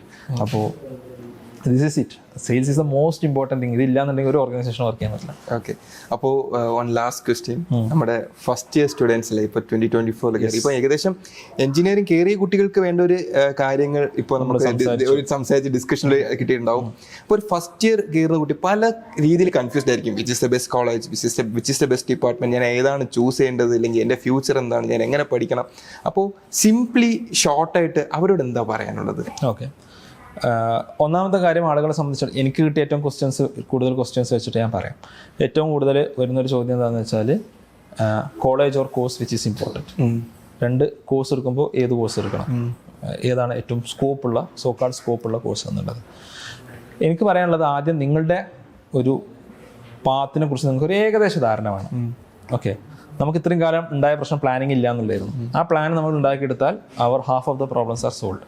അപ്പോൾ മേ ബി നമ്മൾ ഫോർ എക്സാമ്പിൾ നിങ്ങൾ മനസ്സിലാക്കുന്നത്, ഞാൻ ഒരു കോർ എഞ്ചിനീയറിംഗ് ഫീൽഡിലോട്ട് പോകും, അല്ലാന്നുണ്ടെങ്കിൽ മേ ബി ഞാൻ ഒരു MBA പോകും, അല്ലെങ്കിൽ ഞാൻ ഒരു സ്റ്റാർട്ടപ്പ് ബിൽഡ് ചെയ്യും, അല്ലാന്നുണ്ടെങ്കിൽ ഞാൻ maybe something else I go to for civil service. അങ്ങനെ പല പല പ്ലാൻസ് ഉണ്ടാവുമല്ലോ ആളുകളെ സംബന്ധിച്ചിടത്തോളം. അങ്ങനത്തെ 2-3 പ്ലാൻസ് നമ്മളെ സംബന്ധിച്ചിടത്തോളം വേണം. നെസസറിലി നമ്മൾ അതിലേക്കൊന്നും അവർ പോകുക എന്നുള്ളത്. കാരണം ആസ് പീപ്പിൾ നമ്മൾ കുറേ ആളുകളായിട്ട് ഇൻട്രാക്ട് ചെയ്യുമ്പോൾ നമുക്ക് കൂടുതൽ എക്സ്പോഷർ കിട്ടുമ്പോൾ ഒരുപാട് കാര്യങ്ങൾ ചേഞ്ച് ചെയ്യും. നമ്മളെ സംബന്ധിച്ചിടത്തോളം നമുക്കുള്ള ഒരുപാട് പേഴ്സ്പെക്റ്റീവ്സ് ഒക്കെ ചേഞ്ച് ചെയ്യും. That's fine. ഇപ്പം നമുക്ക് എന്താണ് ചെയ്യേണ്ടത്? If you are into എന്താ പറയുക, ഫോർ എക്സാമ്പിൾ നിങ്ങൾക്കൊരു കോർ കമ്പ്യൂട്ടർ സയൻസിലോട്ട് പോകണം, അല്ലെങ്കിൽ ഇലക്ട്രോണിക്സിലോട്ട് പോകണം എന്നുള്ളത് നിങ്ങൾക്ക് ഉറപ്പാണെന്നുണ്ടെങ്കിൽ നിങ്ങൾ എന്ത് ചെയ്യുക, നിങ്ങൾ ഡെഫിനറ്റ്ലി ആ ബ്രാഞ്ച് നിങ്ങൾക്ക് കിട്ടാവുന്ന ഏറ്റവും ബെസ്റ്റ് കോളേജ് ചൂസ് ചെയ്യാം. മേ ബി അപ്പോൾ നിങ്ങൾക്ക് കോളേജിൽ നിങ്ങൾക്ക് കോംപ്രമൈസ് ചെയ്യേണ്ടി വന്നേക്കാം, റൈറ്റ്? നിങ്ങൾക്ക് ചിലപ്പം CET പോകുന്നതിന് പകരം TKM അല്ലെങ്കിൽ മേ ബി കുസാറ്റിലോ അല്ലെങ്കിൽ വേറെ എവിടെയെങ്കിലുമൊക്കെ നിങ്ങൾക്ക് പോകേണ്ടി വന്നേക്കാം. ഒരു എക്സാമ്പിൾ പറയാം. നേരെ കുറച്ച് ഇപ്പോൾ ഒരാൾ പറയണത് I'm going for a business, I want to maybe I'm going for something else, അല്ലെങ്കിൽ സിവിൽ സർവീസ്. ഇതാണെങ്കിൽ നിങ്ങൾ എന്താ ഉറപ്പ് വരുത്തുന്നുണ്ട്? നിങ്ങൾ ബെസ്റ്റ് കോളേജ് ഉറപ്പ് വരുത്തുന്നുണ്ട്. നിങ്ങൾ പഠിക്കുന്ന കോഴ്സ് എന്നുള്ളത് അവിടെ ഇമ്മെറ്റീരിയലായി. നിങ്ങളുടെ പഠിക്കുന്ന കോഴ്സിന് എന്തില്ല, എൻ്റെ ഒരു പെർസ്പെക്റ്റീവ് അതാണ്. നിങ്ങൾ പഠിക്കുന്ന കോഴ്സിന് അവിടെ പ്രത്യേകിച്ച് എന്തില്ല, പ്രത്യേകിച്ച് ഭയങ്കര ഡിഫറൻസ് മേക്കിംഗ് ആവില്ല. നിങ്ങൾ അത് അവിടെയാണ് നിങ്ങളുടെ കോൺസെൻട്രേഷൻ എന്നുണ്ടെങ്കിൽ then you should go with right people. നിങ്ങൾക്ക് ഏറ്റവും ബെസ്റ്റ് ആളുകൾ എവിടെയാണോ നിങ്ങളെ സറൗണ്ട് ചെയ്യുന്നത് ആ ഒരു സ്ഥലത്ത് നിങ്ങൾ ഡെഫിനറ്റ്ലി പോവുക. പിന്നെ ഇതിൽ കുറേ കാര്യങ്ങളിൽ ഭയങ്കര കൺഫ്യൂസ്ഡ് ആയിട്ടുള്ള ആൾക്കാരെ കാണാം. ഫോർ എക്സാമ്പിൾ GECയിൽ CS എടുക്കണോ, TKMൽ CS എടുക്കണോ, ഇതൊക്കെ കുറേ ചോദ്യമായി. ഈ ചോദ്യത്തിനൊന്നും എനിക്കും സത്യം പറഞ്ഞാൽ വലിയ ഉത്തരങ്ങളൊന്നും ഇല്ല. അതായത് നമുക്ക് വളരെ ഡിഫറൻഷിയേറ്റഡ് ആയിട്ടുള്ള കാര്യങ്ങൾ നമുക്ക് മേ ബി പറയാൻ പറ്റിയേക്കാം. പക്ഷേ ഇവിടെ വളരെ ക്ലോസ് ആയിട്ടുള്ള ഒരുപാട്, ഇവിടെ റൈറ്റ് ഓർ റോങ് ഡിസിഷൻ ഒന്നുമില്ല. നിങ്ങളൊരു സംഭവം ചൂസ് ചെയ്യുമ്പോൾ ഒരുപാട് കാര്യങ്ങൾ നിങ്ങൾ എന്ത് ചെയ്യും, ആലോചിക്കുന്നുണ്ടാവാം.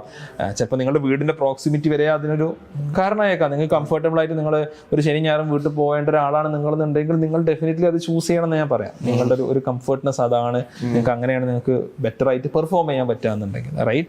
അപ്പോൾ ഇതൊക്കെ നോക്കിയിട്ട് നിങ്ങൾ എന്ത് ചെയ്യുക, നിങ്ങൾ ലൈക്ക് ഒരു ലെവലിൽ വരുന്ന കുറേ സംഭവങ്ങളുണ്ടാവും. മേ ബി +or- 1-2 മാത്രം വരുന്ന നമുക്കൊരിക്കലും, കാരണം ഒരുപാട് കാര്യങ്ങൾ നിങ്ങൾ നോക്കണം. ഒന്നാം കോളേജിന്റെ പാസ് റേറ്റ് നിങ്ങൾക്ക് നോക്കാം. അതേപോലെ തന്നെ നിങ്ങൾ പഠിക്കുന്ന course actually NBA accredited course ആണോ എന്നുള്ളത് നിങ്ങൾക്ക് നോക്കാം. അവിടെയുള്ള ഫാക്കൽറ്റീസ്, ഇപ്പോൾ ഫോർ എക്സാമ്പിൾ നിങ്ങളുടെ അക്കാഡമിക് റിസർച്ചിന് പോകണം എന്ന് വിചാരിക്കാം. നിങ്ങളുടെ ഒരു പാത്ത് അക്കാഡമിക് റിസർച്ചാണ്.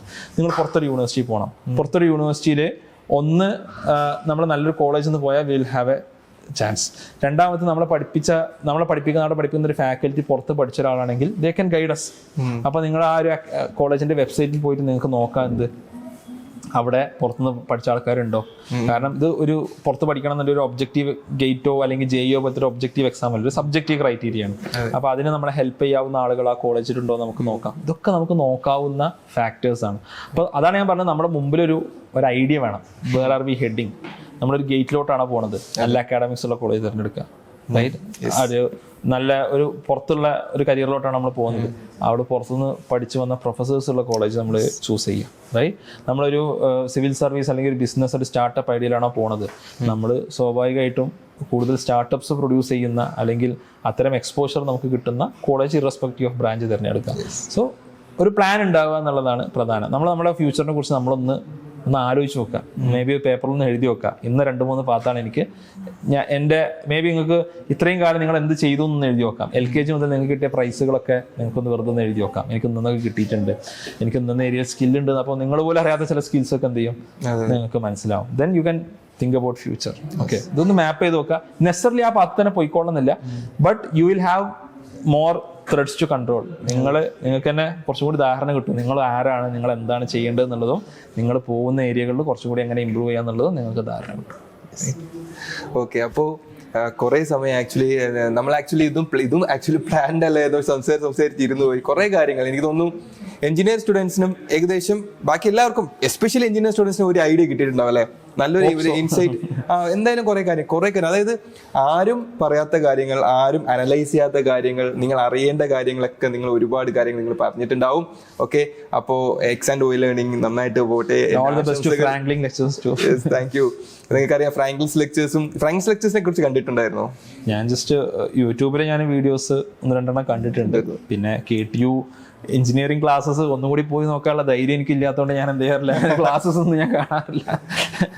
എന്താ പറയാ, ഈ എഞ്ചിനീയറിംഗിന്റെ ഒരു പ്രശ്നം എന്താണെന്ന് വെച്ചാല് നമ്മൾ പഠിച്ചതിന്റെ ഒരു 5% ഒക്കെ നമ്മൾ ഏത് ജോബ് പോയാലും നമുക്ക് എന്ത് ചെയ്യാറുണ്ടോ, ഞാൻ പറഞ്ഞ പോലെ academy industry gap it will be there for sure. Okay, അപ്പം നമ്മുടെ ഇൻഡസ്ട്രിയുടെ മുകളിലാണ് നമ്മൾ പോവുക. പഴയ കാര്യങ്ങളൊക്കെ പോയി നോക്കൽ കുറവാണ്, അതിനുള്ളൊരു ധൈര്യം ഇല്ല. കാണാറുണ്ട്.